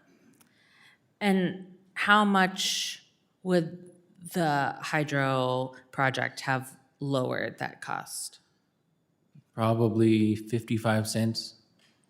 That's significant. That's very significant. And with the price of power, I understand that you would have been able to reopen a salmon processing plant that was closed because of diesel costs. Is that right? Yes, the diesel prices rose very fast, very quickly, and it makes it hard for our community to buy that much fuel. Yeah. And to be able to store it. So it's hard to spend $1 million plus per year for 100 people. Right. And I think one of the one of my reflections, as a kid who grew up in with a salmon in the classroom program when we went to Alaska, was how different our experiences from the lower 48 are with salmon. Almost everyone loves to eat it, but not everyone, knows how it gets to their table in, another state outside of Alaska or Washington or Oregon or even here on the East Coast. Can you tell us a little bit about what the implications for reopening that processing plant would be beyond your community? We would be able to hire people in the surrounding communities to come work during the summer times for seasonal work. We might be able to bring in people to move to our community to continue to grow it. Mm-hmm. Yeah. I appreciate you traveling so far to, share your experience, and share the frustration that you and so many members of your community must feel by projects being stalled. I believe that we need to figure out how to make government work better for the communities who benefit from it, but I also want to just say on the record that all speed is not good speed, right? This project is stalled not because of red tape, but because we decided that this administration decided that it didn't want to fund renewable energy. Thank you, gentlemen. Our time Thank has you. expired. The gentleman from Alaska, Mr. Begich, is recognized for 5 minutes. Thank you, Mr. Chair. And because I only have 5 minutes, I'm going to jump right into questions. I hope that's all right with everybody. First, Mr. Hart, I always call you Nugruk. Hartruck. In your testimony, you discussed economic opportunities. Given these new federal directives, what kinds of jobs or infrastructure development do you believe are realistic in the short and medium term for your region of Alaska? And how should policy here in DC ensure that local communities benefit from these opportunities? Thank you for the question. I think from an infrastructure perspective, it's maintaining and building new in all of those 8 communities that are supported by that North Slope Borough, supported by our Alaska Native corporations. Policies that can help with that is policies that allow for those opportunities, that don't limit that economic opportunity, but open that up for economic opportunity. Open it up and then allow us to help make the decision as to whether or not we want to take advantage of those opportunities or not, depending on how we weigh those, how the communities weigh those, and maximizing that opportunity and allowing us to take advantage of that. But schools need to be built. Water and sewer facilities need to be built. $80 million water and sewer system in the community of Point Lake needs to be built. The North Slope Borough is going to fund a majority, if not all of that, and that requires economic development. And then those jobs in those communities, right? It's not necessarily jobs in the field. It's allowing people to stay in those communities and provide those services for those communities and be able to earn an income at home and then go out and subsist and further provide for their families. Thank you. Next question to Ms. Skibinski. With the executive order enabling greater access to lands under ANWR, NPRA, and federal lands more generally, how does the mining industry see new opportunities for critical minerals or other mineral development in Alaska? Sir, thank you for that question. I think new access to new federal lands is incredibly important. If you've ever seen a map of Alaska, it looks like a jigsaw puzzle of patchworks of different land status. Earlier in my testimony, I talked about how Alaska has 365 million acres, 200 plus is that of federal lands. There's conservation use system units. So you may have a deposit on state land, which frankly, we've gotten to the point our industry is highly preferential. Industries really have become accustomed to finding it to be easier and more certainty with pursuing a project on state land. But there are chances are you cross over several different types of land, several different types of federal land throughout that process.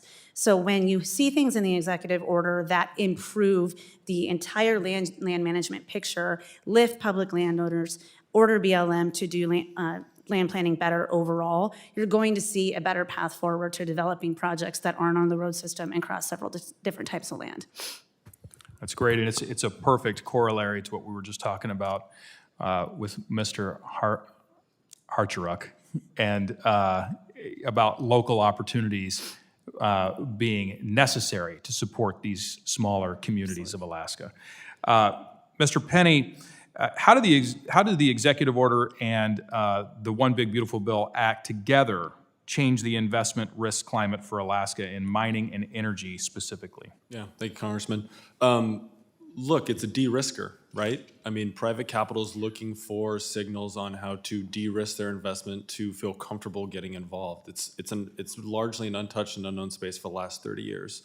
So anything that can be done to shore up some of the unknown risk is something that's going to get capital to the table. It could be permitting timeline, those being more definitive, national defense stockpiles, commitment to purchase over a number of years, all of that. Loans, loan guarantees, lots of different formats that can be used from the federal government. All of those are de-risking mechanisms and something that's going to help provide willingness of private capital to come to the market.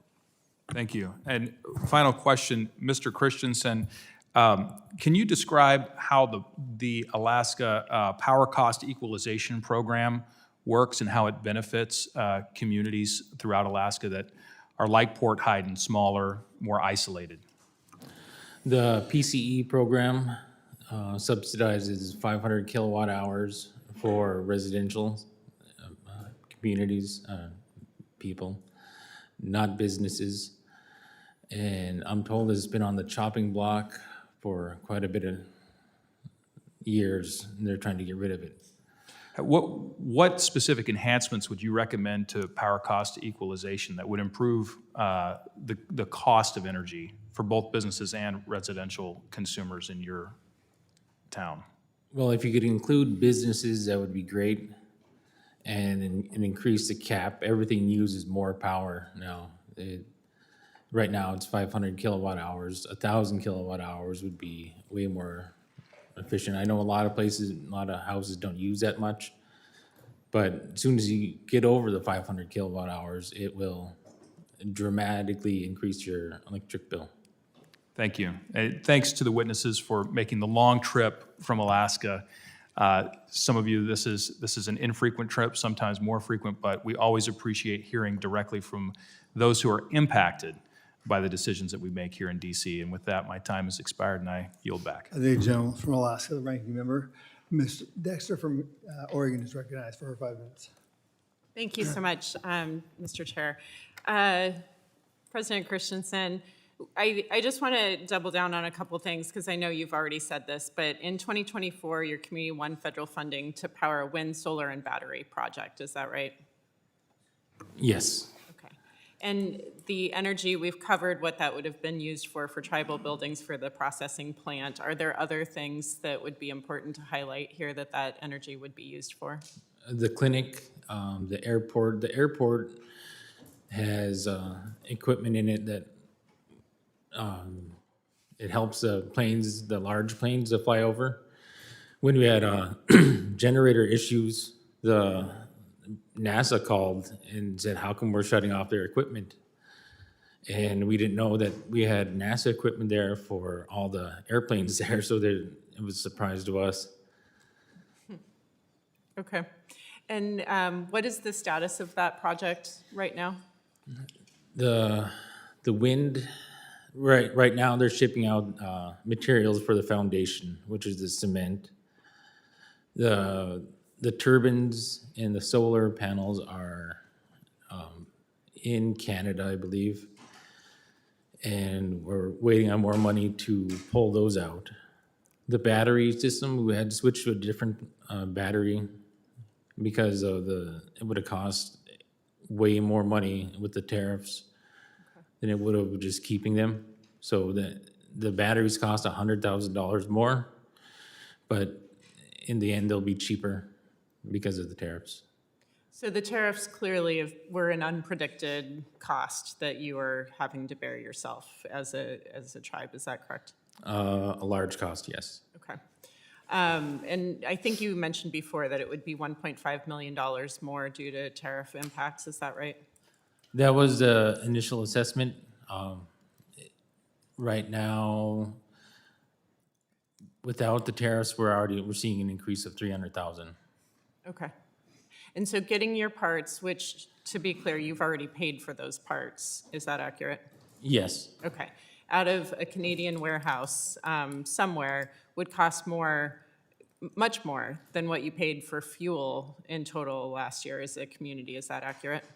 yes, the tariffs alone, we could power our community for a year and a half. Okay. So I appreciate all of your time and your testimony. And I think, you know, the line of questioning that I have is that the direct impacts for communities, especially Indigenous communities, is unpredictable. And certainly you're not reaping the benefits of this massive increase in, or desire to increase in harvesting of oil. Is that an accurate statement? Yes. Okay, thank you. Mr. Penny, I just want to ask you briefly, I don't know if you're an expert on the Alaska Permanent Fund, but do you feel comfortable with me asking a few questions about that? Probably not appropriate. I mean, I've been in Alaska for 40 years, but certainly not an expert on the permanent fund, but happy to address questions post-hearing if that's helpful for you. I appreciate that. I do just want to understand, because my understanding is the agreement when Alaska became a state, also in 1959, as did Oregon, was that 90% of revenues would go to the people of Alaska and 10% to the federal government. In the current bill that was just passed, the big beautiful bill, it's 50-50 until 2033 and then 70-30. Is that accurate, if I can yield to my colleague from Alaska? We passed 90-10 out of this committee. It was changed in the Senate to 70-30. Okay. Yep. All right, thank you. That clearly impacts the dividends that people in Alaska are going to get. Is that accurate to my colleague? I yield again.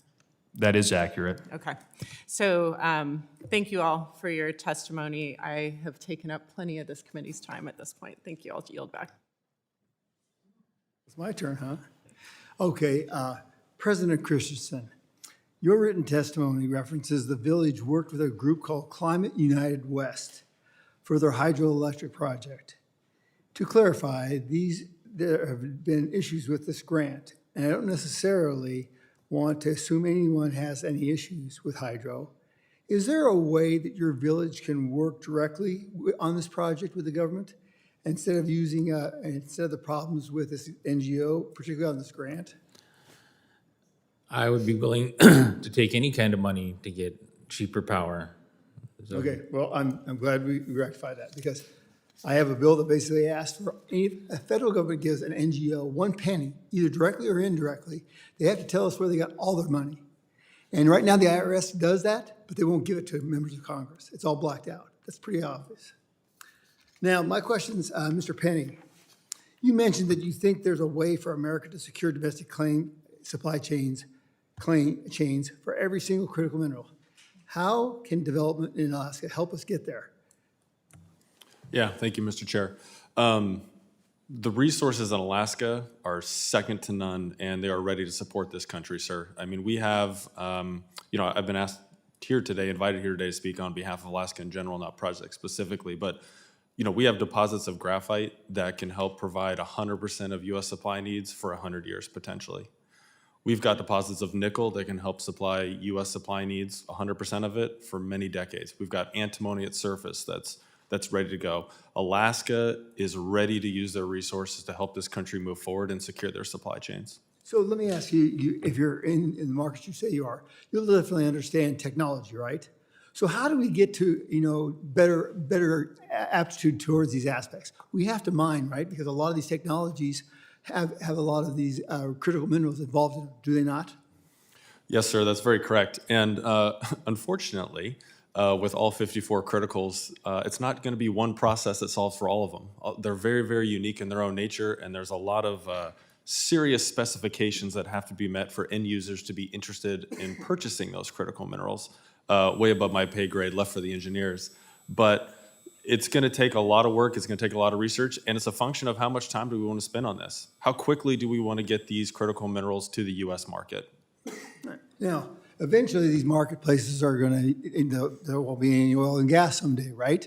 So that's a little bit about the permanent fund that I have by reference to. This includes the dividend program that has paid more than $24 billion to Alaskans through their annual checks. Imagining that, using natural resources well for the benefit of everyday people. All of you have said that it's a benefit, right? Now, we can learn a lot from Alaska. Yeah. I'll yield a minute to that gentleman. Thank you, Mr. Chair. I will tell you that, Mr. Christensen, you had mentioned the PCE fund, which originally started with the oil and gas royalties. Now it's state investment. That fund, you always want to keep that fund in balance. You want to keep it healthy. Would that be an accurate statement from your standpoint? Yes, it would be nice to keep the PCE program. Yeah, and you're aware that the NPRA, all those royalties are earmarked for the PCE fund, which would help reduce electricity for all Alaskans. You're aware of that? Yes. And still you want to say you're anti-mining? I'm anti-mining. I will mine the titanium on the beach in Port Iden. I didn't hear you. Repeat. Anti-mining? Are Is you that what anti-mining? am I? No. Anti-oil and gas? No. You support it? If it benefits my region, yes. Perfect. The two individuals to your right, Mr. Christensen, are adamantly supportive of mining in the great state of Alaska and oil and gas production. Furthermore, when we were up there, Mr. Chair, in Alaska, the opportunity for Alaska to grow and actually smelt there. This is the next opportunity for Alaska because we have ships passing the great state of Alaska going to China to smelt. Alaska is where it's going to happen. And he is going to lead it. He's leading it already. We learned so much of that trip. Mr. Christensen, you are blessed, and many people in Alaska are blessed to live in that state. So many states wish they had that opportunity that you have. Alaska's front and center on the energy independence and the critical mineral dominance, and the state of Minnesota is just behind Nippon at your heels. Now yield back. I thank the gentleman.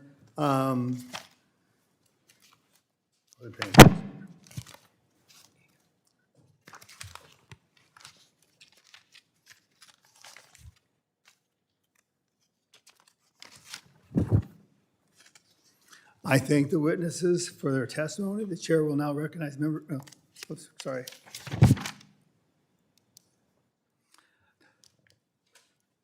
The members of the committee may have some additional questions for the witnesses, and we will ask you to respond to these in writing. Under Committee Rule 3, members of the committee must submit their questions to the subcommittee clerk by 5 p.m. on Friday, September 19th. The hearing record will be held open for 10 business days for these responses. We'll now take a short break to allow the second panel of the witnesses to take their seats, and thank you very much for your travel.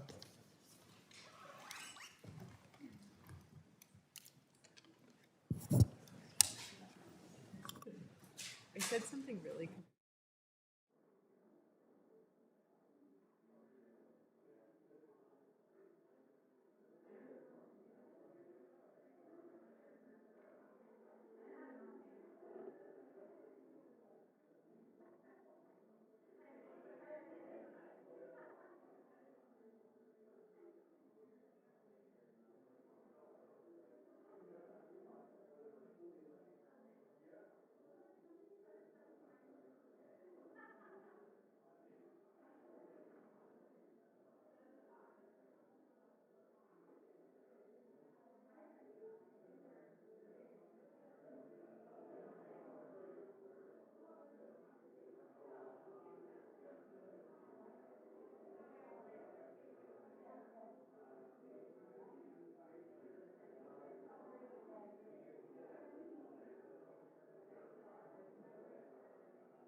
I will now introduce my second panel of witnesses.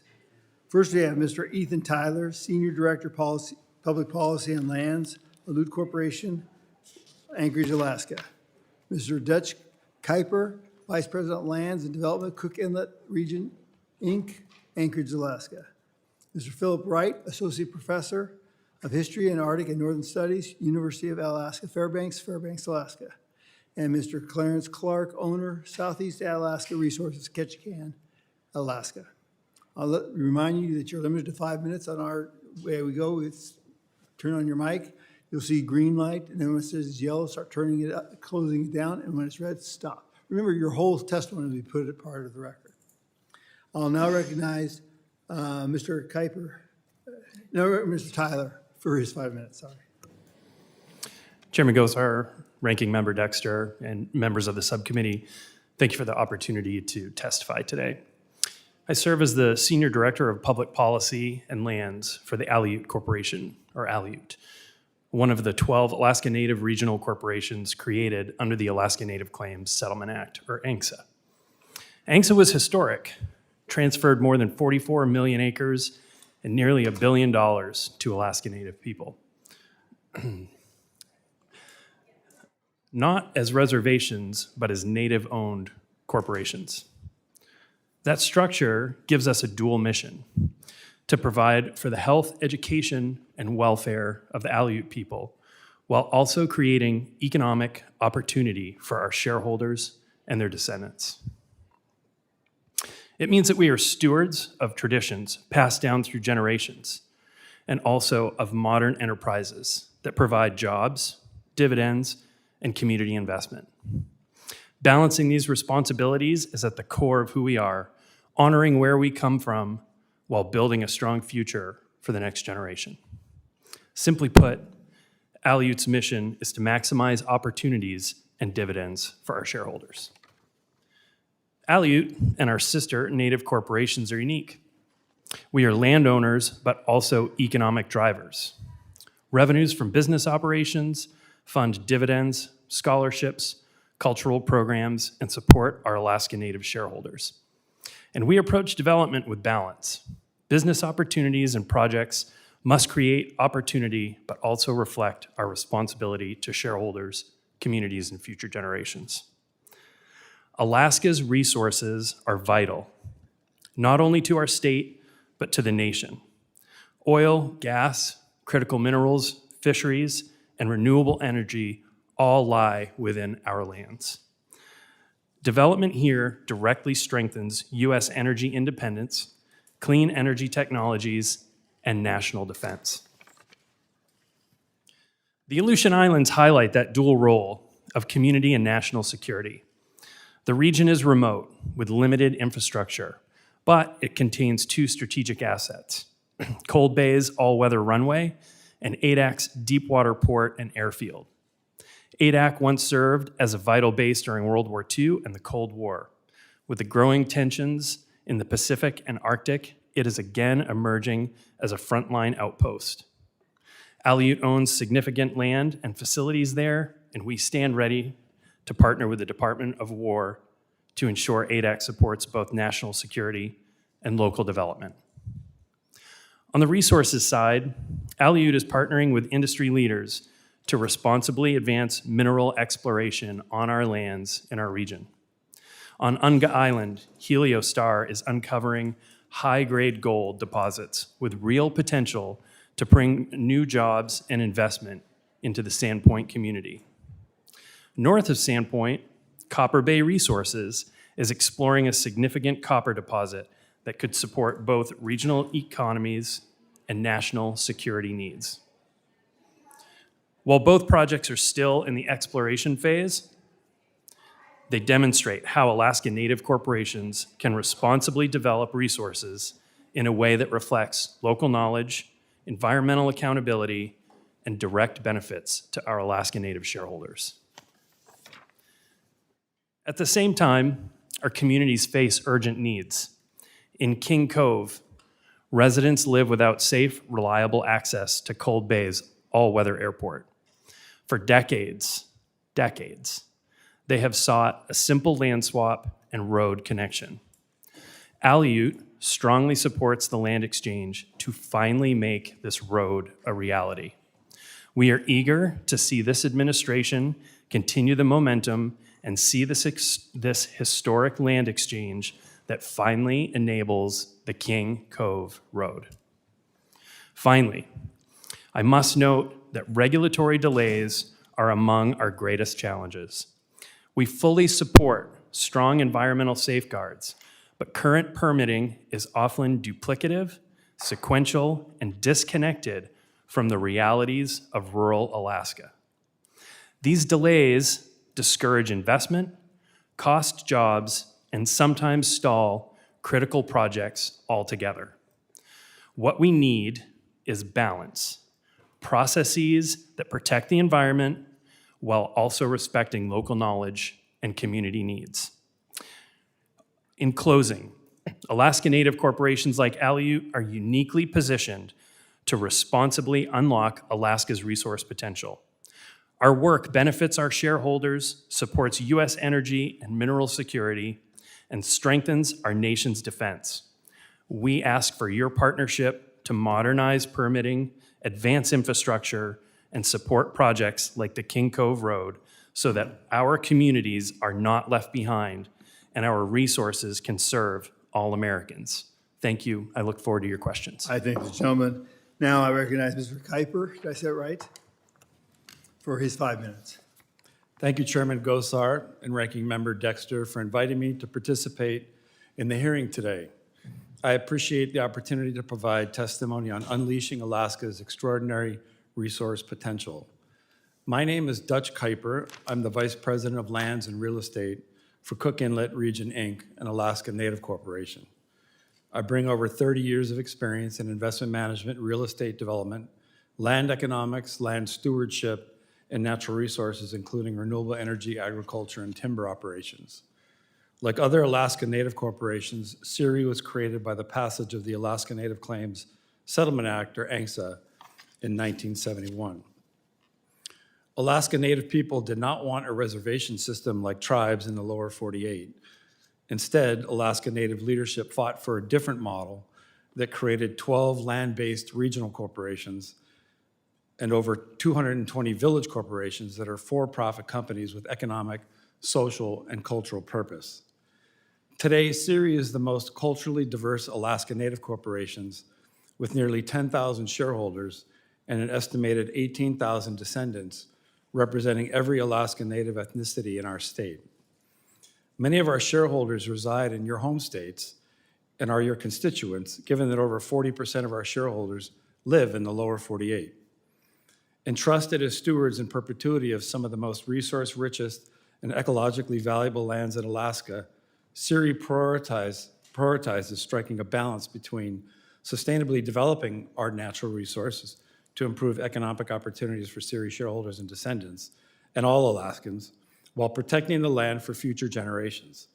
CIRI is committed to responsible resource development in compliance with all applicable environmental laws, regulations, and standards of review. CIRI is heavily involved in resource development in Alaska and has invested in large-scale resource development projects on its lands, including oil and gas, mineral development, and renewable energy projects such as Fire Island Energy.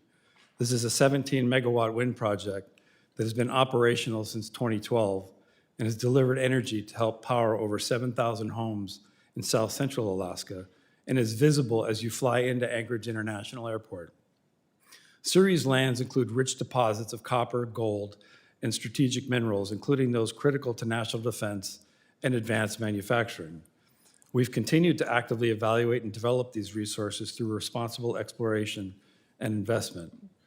As part of this effort, CIRI is proud to have received its third round of funding through the Department of the Interior's Bureau of Indian Affairs Energy and Mineral Development Program, EMDP. This grant supports our ongoing exploration of a copper porphyry mineral system on CIRI-owned lands, while also evaluating the potential for other strategic minerals. Strategic minerals, including rare earth elements such as graphite, cobalt, and tungsten, are essential to the U.S. economy and our country's national defense. Many of these minerals are sourced in part from overseas, creating supply chain vulnerabilities.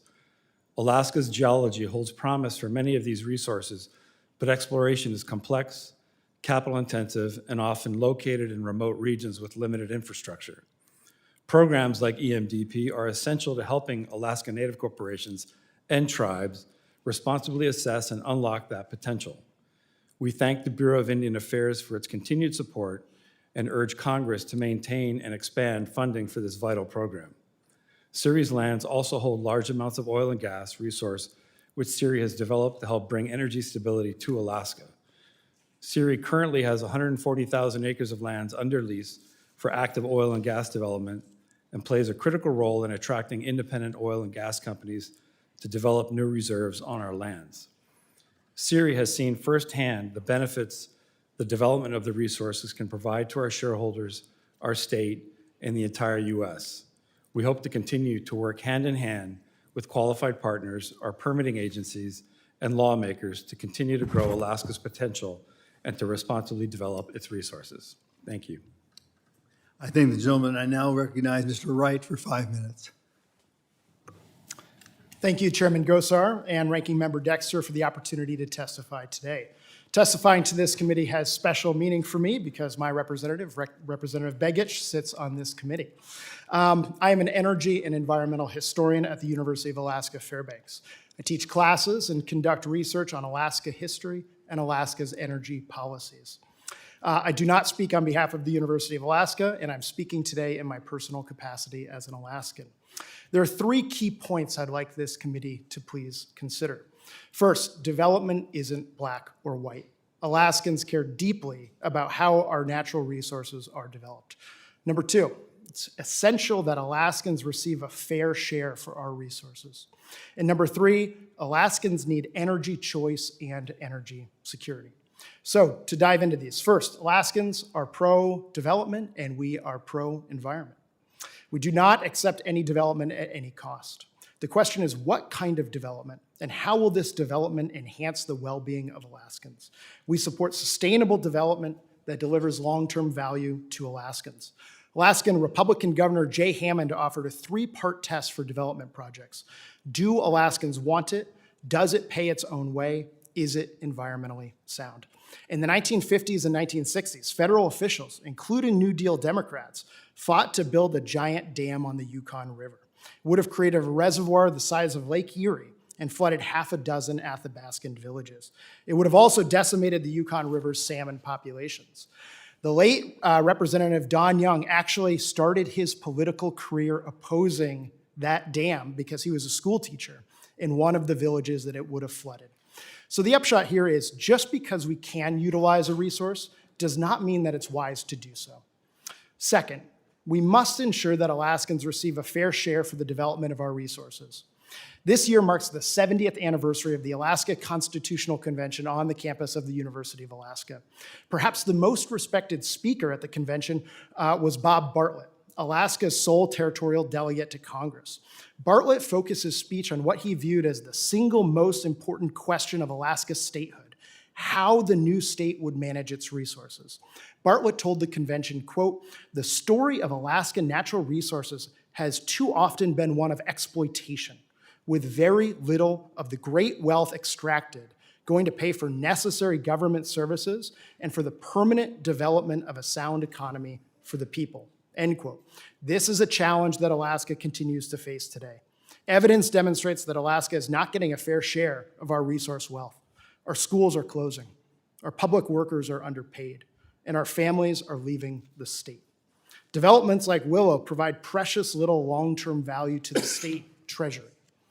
We have policies which favor the quick accumulation of wealth by outsiders, but do not leave enough for Alaskan communities. Third, Alaskans need energy freedom, and we need the flexibility to meet our significant challenges. We are an all-of-the-above energy state due to necessity and frontier pragmatism. We deploy technologies that work in our challenging environments, regardless of politics. We invested our oil wealth in low-cost hydropower and transmission lines in the 1980s and 1990s and saved the equivalent of 2 billion gallons of diesel through those prudent investments. While numerous studies have demonstrated that wind power is one of the least expensive options for ratepayers, we have a federal administration that opposes permitting new wind projects. We are being denied our cheapest and cleanest energy sources. What happened to an all-of-the-above energy policy? Alaskan projects are being delayed and canceled. Companies are going out of business. Power bills are rapidly increasing. The federal government is a key partner in Alaska's energy security. Over the past 5 years, the federal government collectively awarded over $1 billion for Alaskan energy development, the single largest investment ever in Alaska's electricity system. To put $1.1 billion in perspective, it's the same amount of money that the federal government spent to build the Alaska Railroad, right? This is the rail belt region that you all have heard so much about and got to see. We have an Alaska Railroad-sized opportunity in front of us. Congress must ensure that appropriated or obligated federal programs, from tribal energy programs to Solar for All to the New Era program, are unencumbered and accessible. We have the affordable energy technologies which can power a sustainable future. As Jay Hammond eloquently put it, Alaska is truly a gift outright. It is a gift that keeps giving to all the generations who follow. Thank you. Thank the gentleman. I now recognize Mr. Clark for his 5 minutes. Thank you, Mr. Chair and committee members, for the opportunity to speak. My name is Clarence Clark. I'm the owner of Southeast Alaska Resources, a forestry consulting business. I was asked by the Alaska Forest Association to speak for them at this meeting. I must admit, this is as farther than I ever thought I would get away from my day job of speaking in front of you. So again, thank you for the opportunity. The state of Alaska is the home to the 2 largest national forests in the nation, the Tongass and the Chugach. The Chugach National Forest is 6.9 million acres, and 95% of the Chugach is in roadless. The forest plan for the Chugach has no allowable cut for saw logs. They do allow the harvest for saw logs and do approximately 200,000 feet a year. In Southeast Alaska, the federal government owns 94% of all of the land. 85% of that land is in the Tongass National Forest at 16.8 million acres. 66% of the Tongass is in roadless areas. There are 19 wilderness areas, more than any other national forest, and that contains 5.9 million acres. In total, 13.5 million acres of the Tongass National Forest is in non-development land bases, land uses. That leaves the development land base for the Tongass at 3.3 million acres, approximately 20% of the Tongass. Of that 3.3 million acres, approximately 360,000 of those acres are suitable and available under the current forest plan. What that really means is 2% of the Tongass is available for timber harvest at this time. The current forest plan has an annual projected timber sale quantity, which used to be called the allowable cut, of 46 million board feet on an annual basis. The forest products industry in Southeast Alaska uses 50 to 55 million board feet a year. Over the last 5 years, the Forest Service has offered an average of 2.5 million board foot. During that 5-year period, the industry has harvested 11.6 million board feet off of the Tongass. The rest of the volume that they use has come from state lands, be it state-owned forest, University of Alaska lands, Mental Health Trust. You've asked for us to talk about, and this committee meeting is about unleashing the potential. To unleash the potential of the timber industry, the industry needs stability. We are currently starting the 3rd forest plan in the last 17 years in the Tongass. The last 3 administrations, the roadless rule has flip-flopped back and forth between being applied to the Tongass, not applying to the Tongass, to being unapplied again. There was a press release in 2021 that circumvented the existing forest plan that required the Forest Service or gave them the authority to transition immediately to a young growth dependent timber sale program. The current industry is old growth dependent. What this has done to the Forest Service employees, in my testimony, I speak of them as a punch-drunk boxer who has been knocked out, beat up, and confused. Which way do they turn? Every 4 years or less, management direction has changed. When you're looking at 3 years for an EIS project to be completed, the odds of your project ever being completed is pretty high. Stability means a steady supply of economic timber at a volume that matches the needs. The timber industry, like the wildlife in Southeast, is dependent upon old-growth timber. We provide high-end products for the United States and for the world. High-end products such as, if you look around this room, the doors, the trim, the podium, the chairs we're sitting in are all wood products, all solid wood. We like to tell everybody that we supply the world music. Steinway Pianos, one of the high-end piano makers and the highest-end piano makers in the world, needs and uses only Sitka spruce from Southeast Alaska. We provide wood for the National Defense System. Sitka spruce goes into submarines. It goes into missiles. It is used by NASA for space exploration and providing propellers for their wind tunnels. How do we fix this? How do we provide that stability? We'd like to ask Congress to act. You have set aside numerous acres for preservation in the conservation units. Do the same for the timber industry. Set aside acres that cannot be undone for timber harvest.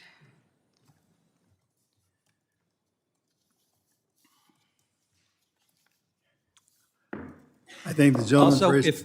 excuse me, if I could continue. Well, you're... Oh, I'm over time, excuse me. Thank you very much. Thank you. I'm going to recognize members of the committee for their testimony or questions, and I recognize Mr. Westwood. Okay, then I'll start with Mr. Begich. Thank you, Mr. Chair. My first question to Mr. Clark, why is the industry reliant on old growth? What makes old growth so important relative to some of the younger growth timber?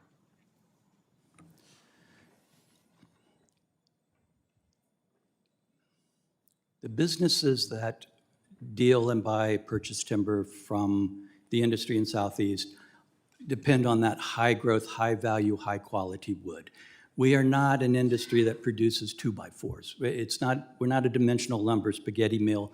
We custom cut high-end products for the world. So the old growth has some particular qualities to it that are different from the inherent qualities of the young growth. Okay. It takes years to develop that high-end quality in a tree. And how long would you say generally it takes for those qualities to develop? What we're finding now is approximately 250 years before you start seeing that high-end quality. And that's what goes into a Steinway piano. That's what goes into a Steinway piano. That's what goes into the defense submarines, missile heads. So when we hear an artist play on a Steinway, that's 250 years of Alaskan growth.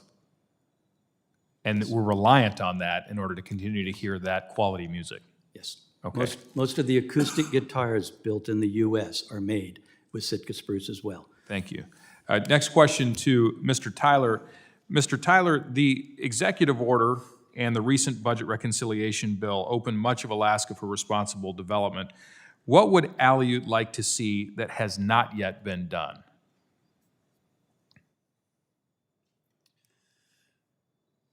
Back to my comments, thank you, Congressman, and thank you for your support and your work on behalf of Alaskans. Aleut would like to, as I noted in my comments, Aleut would like to see a more balanced regulatory framework. When we're looking at these two mineral projects, exploration projects that we have in the region, we're looking at a 20-year turnaround from exploration, discovery to production. And to meet the needs of national security and national defense and mineral independence, that turnaround is just far too long. So reviewing the regulatory framework to make it more business friendly. I think it's such an important point, and we discuss this on the committee with frequency, making sure that American resource industry, that our industry has the ability to compete at a global scale. And currently we do not because, in part, the regulatory compliance framework that's in place, as you pointed out in your opening remarks, is serialized. It's not parallelized, and it takes oftentimes decades to move a mine from discovery to production. Mr. Kuiper, as it relates to your extensive land experience and current portfolio with CIRI, do you welcome this new administration's approach to Alaska's oil and gas potential and mineral potential, specifically given the portfolio that you are currently responsible for? Yes, I do, and I would agree with Mr. Tyler. It's interesting. In my role, my job is in part to interface with the marketplace. And so whether it's oil producers or mining companies that are interested in exploring resources in Alaska, the last year and a half, I spent quite a bit of time exploring new relationships. And what's fascinating about that is there are operators in the mining industry who used to be in Alaska many, many years ago and left Alaska. And in fact, some have left the US because the scrutiny of these excessive regulations. So I think the opportunity to streamline them and of course do everything in an appropriate upfront way with transparency and all the environmental sensitivities. But some of these porphyries have been discovered 20, 30 years ago. And they're real opportunities for Alaska and the United States.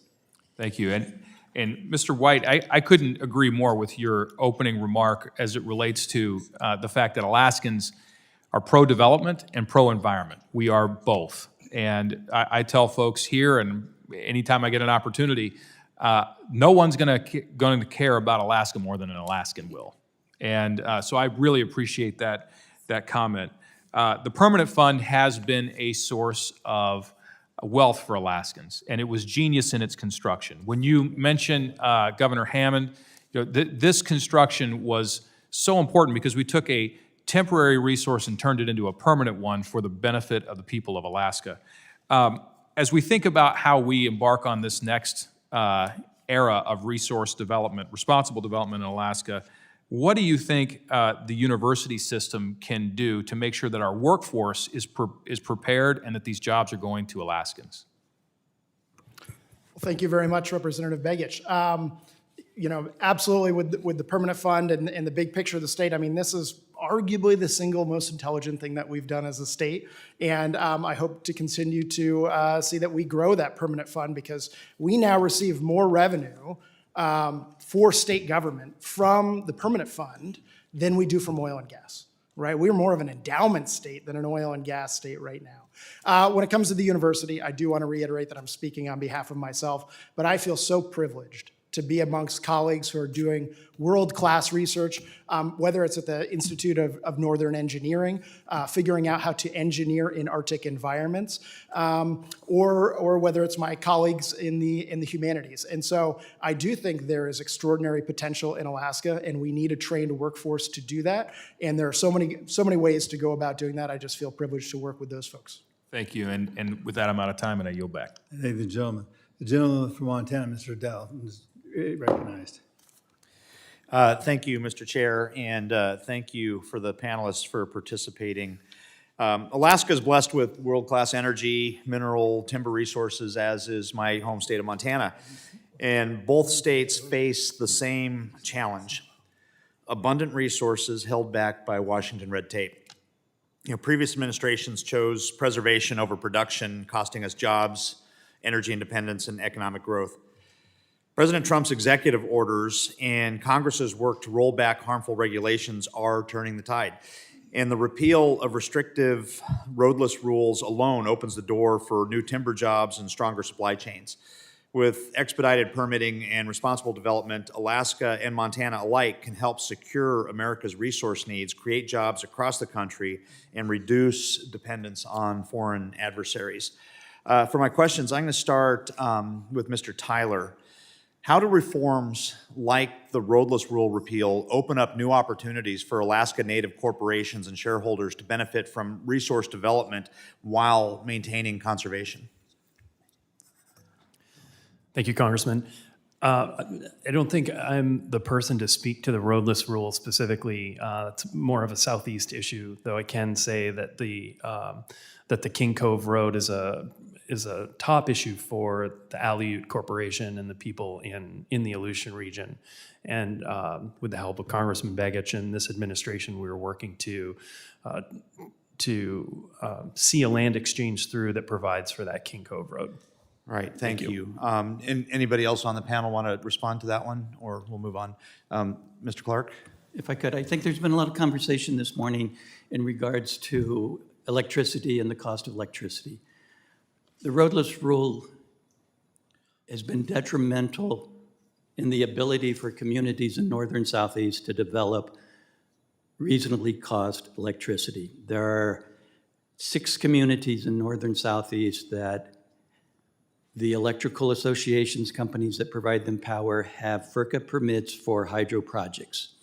They are currently uneconomical because of the requirements put in the FERCA permit by roadless rules. Such things as painting the infrastructure to match the timber or to match the landscape. Again, these small villages are spending upwards of $1 million a year for diesel fuel for electricity. They're paying 40 to 50 cents a kilowatt hour instead of the 11 to 15 cents for hydropower. So roadless rule is stopping that economic development, making life in small villages able to continue. All right, thank you.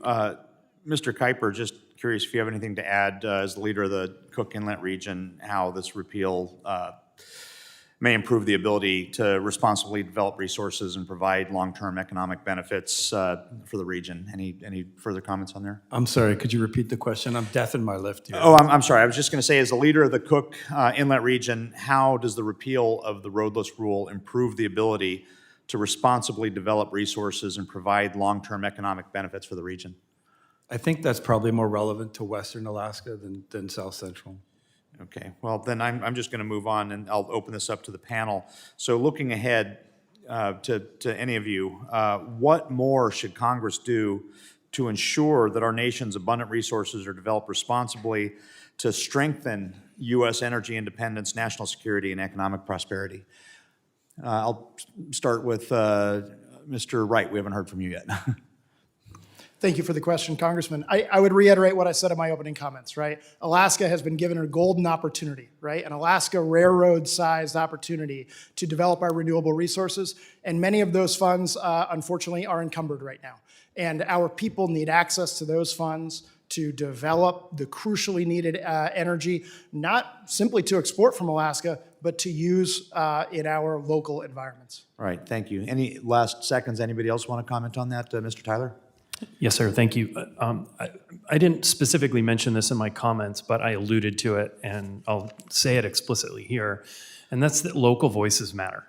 So we ask that you listen to the people who are there and the people who are on the ground and carry out their wishes. And as Mr. White pointed to, Alaskans are pro-resource development. Thank you. Well, quickly, we're almost out of time, Mr. Kuiper. I might just add that from a resource management perspective, China has proactively sought to gain control of refining, especially in the mining industry. So if you look at 24 of the top 25 industrial metals, China has more than 50% refining capacity. And so the U.S. has fallen behind both in mining and refining capacity. Right. Well, thank you all for participating. And on that, Mr. Chair, I yield. Thank you. The gentleman yields. Gentleman from Minnesota, Mr. Stauber. Thank you very much, Mr. Chair. Before I begin, I want to ask unanimous consent to submit to the record a report titled Alaska LNG, Good for Alaskans, explaining the greenhouse gas benefits and determinations from EPA that Alaska LNG would actually improve air quality in the state through lower emissions energy resources. Subject sword. Thank you. Mr. Tyler, ANCSA set up a very unique system of governance and economic development for the Alaska Native people, which is much different from the reservation system that Native American communities in the lower 48 operate under. While Alaska Native corporations like Aleut Corporation are given great opportunity to responsibly develop their natural resources under ANCSA, you do not have full autonomy, and the federal government still has a lot of power and plays a significant role. In this regard, how have you seen the federal government hold the Aleut people back? In other words, how has the federal government been a hindrance to your economic development and ultimate success? Thank you, Congressman. And I don't know if this is official or not, but you are an honorary Alaskan, and we're welcoming you to the state all the time. Proud to so be. Thank you for your support. Some of the activities that hinder our ability to develop our land have to do with land ownership. And I've mentioned the King Cove Road a couple of times in my discussions here. That is a simple land exchange with U.S. Fish and Wildlife Service that has dragged on for years, and ignoring the local voices in the community to complete this land exchange. And to be honest, it's a land exchange that benefits the U.S. Fish and Wildlife Service. It is a favorable land exchange to the U.S. Fish and Wildlife Service. Similarly, Aleut is in negotiations with Fish and Wildlife Service for a land exchange for the copper project that I mentioned. And while I will say that the U.S. Fish and Wildlife Service has been cooperative, because again, it is a favorable land exchange for the U.S. Fish and Wildlife Service, the process has taken years. And it just adds to the length of time that it takes to bring a discovery to development and production. No, you had mentioned it's actually, on average, it takes 29 years to permit a mine here in the United States of America. The country of Zambia is the only country that takes longer. It's just wrong in so many ways.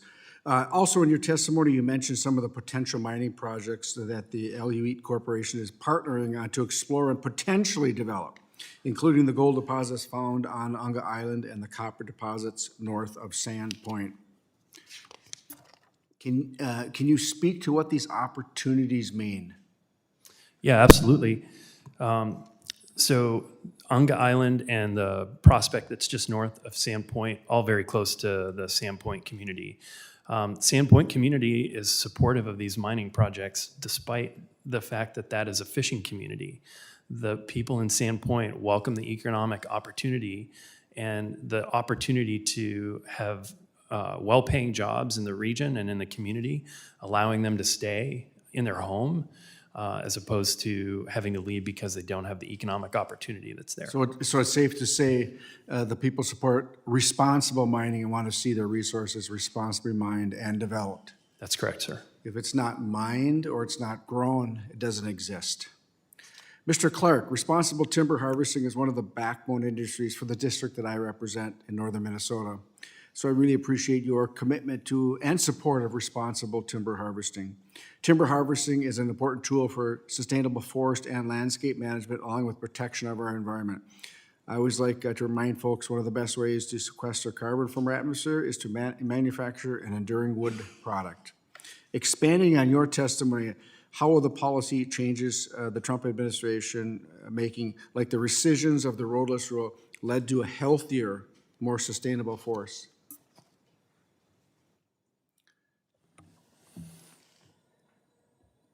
With the roadless rule going away, it opens up some more land that's available for harvest. And so instead of operating on that 2% of the Tongass, we could operate on a larger platform. So we're not as intensely managing any timber resource in any given set of acres.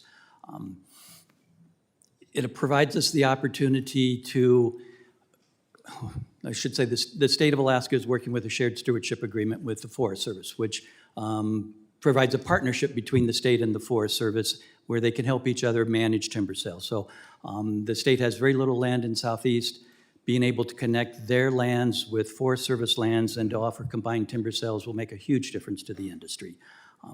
Being able to look at and think about and talk about managing on a longer rotation. So instead of cutting old growth and producing young growth trees that we cut 2x4s, why aren't we managing old growth to produce old growth? Long-term rotation. Let's not change the Tongass National Forest from an old growth forest to a spaghetti mill, which is producing dimensional lumber. Let's keep it an old growth forest. There's a lot of value for the timber industry as well as wildlife, as salmon, subsistence. Yeah, so it's safe to say the rescission of the roadless rule, it's not going to lead to the destruction of the Tongass National Forest or other national forests in Alaska. Is that correct? That's correct, sir. And Mr. Chair, yield back. Thank you. I thank the gentlewoman from Utah, Ms. Malloy, is recognized for 5 minutes. Thank you, Mr. Chairman. I don't have very many questions. So, Mr. Clark, at the end of your testimony, you had a couple of points that you wanted to make and didn't have time to make. Do you want to take a couple of minutes and finish your testimony? Thank you very much. I appreciate that. The one thing I really wanted to say is it would be nice if Congress would look at beefing up ANILCA. And why I say that is the federal agencies for the last 45 years since the passing of NILCA has developed workarounds to the No More clause. We'll look at the Chugach National Forest, where there's a 1 million-plus acre wilderness study area. That's been ongoing for decades. ANILCA basically says within a year, if Congress doesn't act and make it a wilderness, that it should become part of the development land base, or not set aside. We look at the roadless rule. To me, that's another set aside that ANILCA says, no more, we have reached a balance.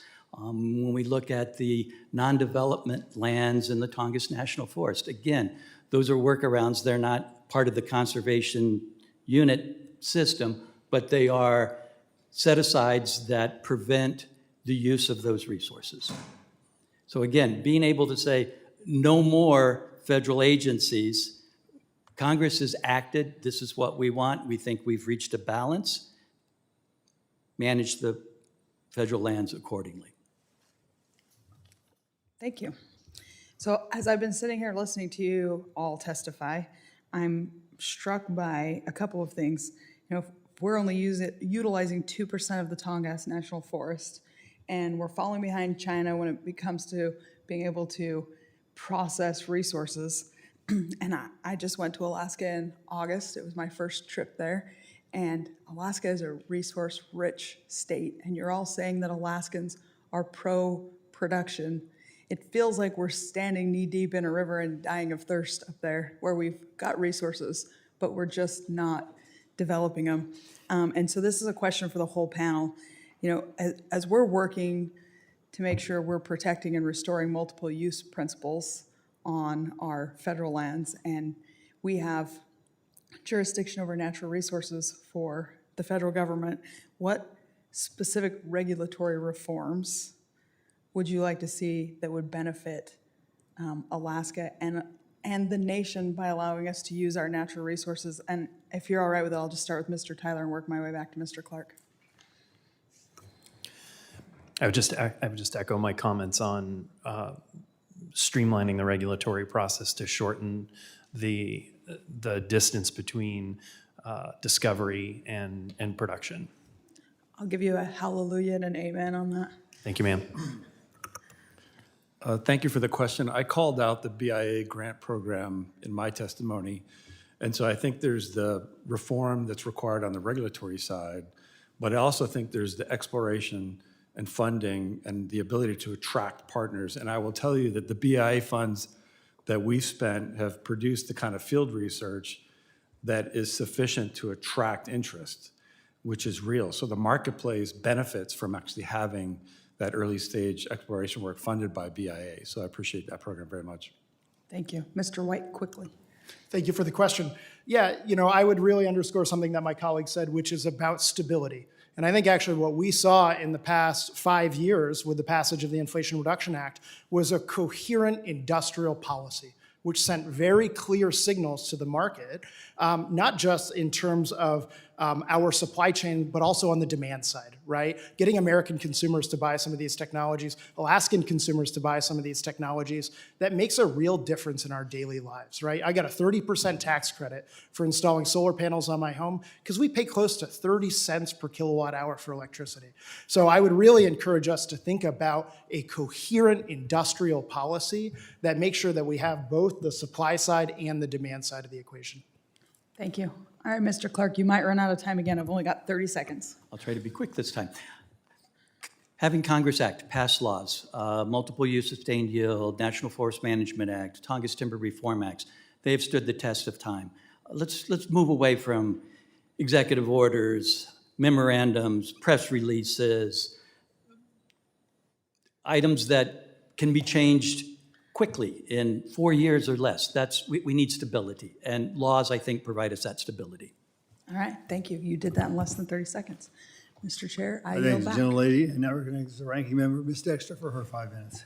Thank you, and I very much appreciate all of your testimony. And Mr. Clark, it felt like a very clear segue for me, because I think what you're saying, I'm hearing from our timber companies and people across Oregon. They want stability, or even our businesses. And what I know of Alaskans is very similar to Oregonians. They're fiercely independent. I very much appreciate what I heard about the permanent fund, that you were getting more revenue from that than the harvesting of oil and gas, Mr. White. I think that sort of independence is born from people who had to make do on their own, and that is absolutely true in Alaska. Mr. White, I also, with you being a historian, just want to make sure everyone's clear. We share statehood in the 59 year, but a century apart, just to be clear about that. So Dr. White, can you explain briefly what the proposed energy project at Shovel Creek is, and why it's now in trouble, just really focusing on that independence? Yeah, absolutely. Excuse me. Absolutely, thank you for the question. So I'm here I live in Fairbanks, Alaska. We have high energy bills like much of the rest of the state, even though we're on the rail belt, the more developed part. And people don't often think about it, but we actually have phenomenal wind resources in the interior, especially in the middle of the Arctic winter. And the wind blows like heck in the middle of the night. And so this is a project on the outskirts of town, various iterations between 100 up to 200 megawatts that would provide our local community with up to 30% of our electricity needs. And it is a project which is, study after study has shown that this is really competitive energy for us. It's one of the best energy prospects for us. That project still needs federal permits before it can move forward, and because of that, it has really slowed down the permitting of that project because we're waiting on those federal permits. Interesting. Permitting continues to come up, so obviously we have some work to do there. Are there other renewable projects in Alaska that are in trouble because of permitting or executive order changes? Yeah, both in rural Alaska and on the rail belt. Maybe I'll focus on the rail belt. So we were seeing some phenomenal solar developments, and especially in South Central, places like Houston and Willow. And those projects were coming in for less than avoided cost, so less than the cost of the fuel to burn. And unfortunately, the company that was developing those has gone under. I had a good friend who worked for that company that lost his job. And part of that was the loss of the policy certainty, right, that there would be a tax credit for those projects. And so, like I said, we are seeing companies go out of business, and we are at a moment in time in the rail belt where we are facing this natural gas cliff. And so we need every electron that we can get to help provide energy security for Alaskans. I appreciate that. I'm going to pivot really quickly to Mr. Clark. You mentioned the old growth harvest and the importance of the number of years that those trees grow for the quality of the wood. Do you only sell those old growth products to high quality makers like Steinway and to the Department of Defense for submarines, or could anyone buy that wood? Anyone can buy that. I can mention a small operation in Craig on Prince of Wales Island. It's a father-son company. They deal with high-end music wood again. They have some 4,000 different clients that they sell blanks for guitars, for string instruments. So yeah, there's anything. What I haven't mentioned is if we talk about cultural use, it takes a long time to grow a tree to make a totem pole. And There my is that guess, sorry, because I'm cognizant of my time, my guess is you don't want to just cut it all down and then be done with it. I've heard that sustainable harvesting is a primary issue for you. Is that accurate? That's correct. Why would we cut ourselves out of business?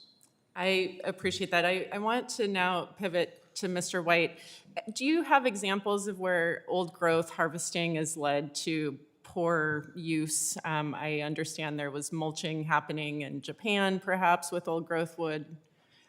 If you could just help us understand, Are we being sustainable in how we sell and harvest?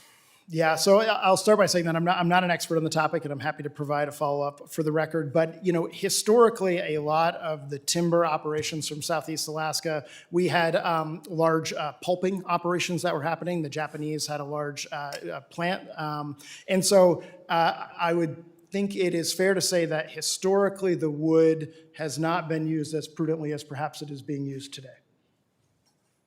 That is a great place to end, and hopefully we can aspire to that for the future. I yield back, Mr. Chair. Mr. Clark, great comments. I'm from Arizona. We hadn't had the exercise we have with Forest Service. In fact, we have these huge, large fires. Now, you said something about, certainty. Well, one of those things that gave us certainty was the Taylor Grazing Act. So this was a time that after Teddy Roosevelt took all these monuments into custody, there was a group that went around and said, listen, we're going to use these responsibly, these lands. We're going to harvest, so we have dedicated money towards and sustainability of forests. It says you have to graze, you have to use multiple use doctrine, okay? So with that being in mind, do all forests actually grow the same? Are they treated the same, all forests? No. Yeah. Well, I'm very much like you guys.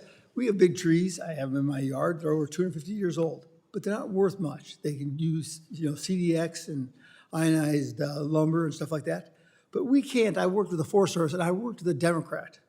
And we tried to get these catastrophic fires off the list. So typically a ponderosa pine will grow 40 to 60 trees per acre. We have acres that have 1,200 to 1,500 of them. So the dynamics of fire are very different. They can take the heat from a grassland fire, but they can't take it up in the canopy. So we have to manage those a little bit differently. But we have been kicked out of the forest, and that roadless rule is principal to that. That's where I'm really hitting. Does it take a long time for a road to be terminated? Like, say, for example, go back to nature? For a road itself? Yeah. Roads will, in Southeast Alaska, roads will start developing or have trees grow on them 20, 30 years after if the road's not maintained. If the road's maintained, the road will last forever. Yeah, there you go. And then when the ranking member made a comment about sustainable forests, we're using wood a lot differently, right? You just made the comment that you use it for fine instruments. I have one of those instruments. So I love those. So we're using our timber very differently. We're learning about these forests, right? Yes, we are. We're learning about everything, and we learn about timber products as we develop and as we grow. Cross-laminated timbers. It's a new technology where we're starting to build panels so where you can build skyscrapers instead of using concrete and iron. It's a wood product. We cannot live, I think, as everyone knows, without wood products. We would not last a day without wood products. You're saying we really have to use it responsibly, right? Yes. But the key word here is use. Use, right? yes. Okay. And if I could, I'll say this in your comments about the ponderosa pine. I truly believe, and I think most of the industry believes, that once we start managing a stand of timber, it's our responsibility to manage that stand forever. Once we walk away or we stop managing, that's when we have issues such as wildland fires that you were seeing in the West. It's our responsibility. If we're not going to manage forever, don't. Right. And I think you're leading to the aspect that we have to have more nimble lumber mills, and that maybe many lumber mills, right? Yes, there's some of that. If I could add, there's basically two types of mills. There's what we call a spaghetti mill, which is a fast, high mill that takes set diameter logs and they pass them through one log at a time, one pass, and they make dimensional lumber in general. Or we look at the mills like we have in Southeast Alaska, which are high-grade mills, quality mills, where they will take that log, look at that log, turn it multiple times, and cut from that, and all they're doing is trying to cut the grade, the quality out of that. They'll take the time. The cost of doing that is much more than that high computer-generated mill, but we're talking quality and using the highest use for that tree, that log. Okay, so I'm going to add a little different tack now. I have a bill that's called the Lasso Act. And what it basically does, it takes all our public lands, it takes 10% of the revenues that come off those public lands and put it in this fund. I benefited from a fund like in Wyoming. The gentleman from Alaska benefits from the permanent fund. Do you guys find that something that we could get back to and maybe get the resources back in the hands of the people where it belongs? I'll start with you, Mr. Tyler.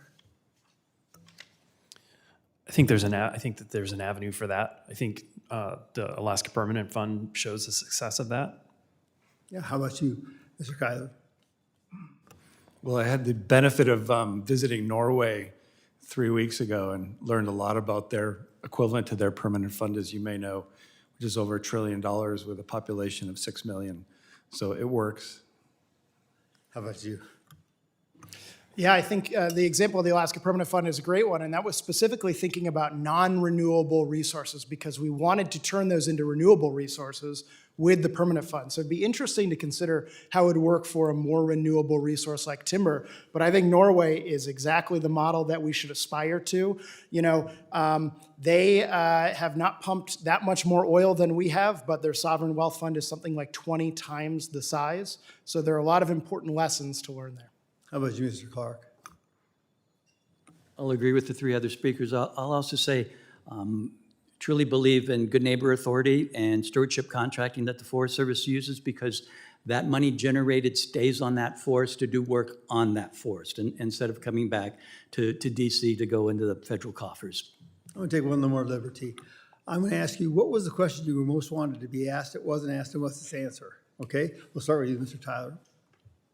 Boy, that's the tough part of being on this end of the table, huh? Always get those questions first. The question that I wanted to be asked that I wasn't asked about was... And the answer. And the answer, too. Yeah. It's tough around here. I wanted to talk more about Alaska Native corporations and ANCSA, and specifically the 7I provision in ANCSA. 7I provision was touched on in the previous panel, and I could talk all day about Alaska Native corporations and 7I, but 7I is an agreement where it requires corporations, Alaska Native corporations, to share 70% of resource revenues with each other. So take a moment and imagine if Microsoft was required to share 70% of its profits with Apple and Meta. It boggles the mind, but it's a strategy that was set up with the creation of ANCSA that ensured no community was left behind simply because of their lack of oil, gas, or minerals. And for more than 50 years, this revenue sharing has embodied the Alaska Native value that prosperity should be shared. Thank you.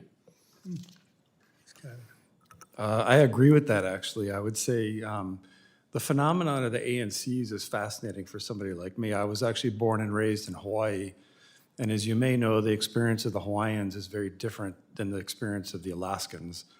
In 1851, the kingdom decided to adopt private property rights. In 25 years, the kingdom sold 70% of its lands, and 20 years later, there was no more kingdom.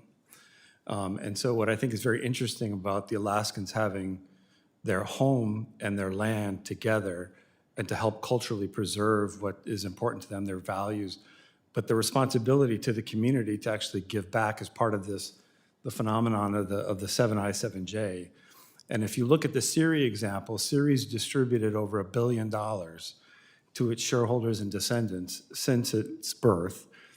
And one of the social services organizations that we helped establish was the South Central Foundation with early funding, which is now a $700 million enterprise providing healthcare to our community in South Central.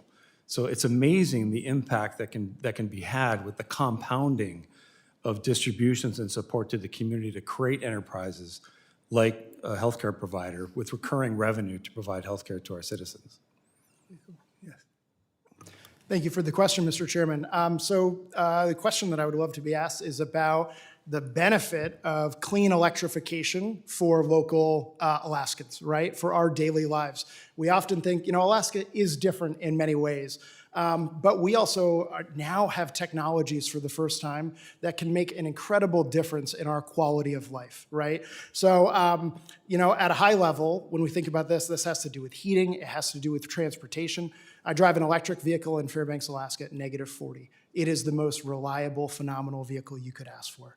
I drove it up all the way from the lower 48 to Alaska. I use a heat pump, right? Both the EV and the heat pump use about 1/3 of the energy as their fossil fuel counterparts. And I can power both of those from energy that I collect in my yard, right? That's phenomenal. If we were to electrify the entire economy and power that off of clean, zero carbon energy sources, it would actually require half the amount of primary energy because those devices are so efficient. And so I think, Alaska is different. Obviously, we still need petroleum and a lot of products, but we have a phenomenal opportunity in front of us to deploy these technologies, which can displace diesel dependence, save us a lot of money, and really improve the quality of our lives. Mr. Clark? I was hoping for a question about land ownership in Southeast Alaska and the fact that there is very little private land in Southeast, which is stagnating the communities. There is no room for growth because almost all of the land is federal land. So how do we grow our communities? How do we sustain an economy when we have no place to go, no place to grow? I like the idea, the concept of the Alaska Mental Health Trust and the fact that we've set aside land for the Mental Health Trust to help cover the cost of dealing with people at risk. Personally, it's really, really important to me is I have a son who is a trust or a beneficiary of the trust. And that means a lot to me to be able to see that land use, land management, money generated from that is going for a purpose that we need to take care of. We need to take care of our people at risk. And so again, land ownership, how do we grow our economy? Well, I think you got something there because there was this thing called the Equal Footing Clause. It basically said the original 13 got these lands that are not the federal government, they're destined to the state and private ownership. And that's what we were promised, and we were never given it. So just as an FYI, you might want to concentrate there. Hey, thank you so very much for staying for the questions. Now, the members may have some different questions to be asked. We ask you that you answer them in those responses in writing. Under Committee Rule 3, members of the committee will submit these questions to the subcommittee clerk by 5 p.m. on Friday, September 19th. The hearing record will be held open for 10 business days for these responses. If there's no further business, committee is adjourned.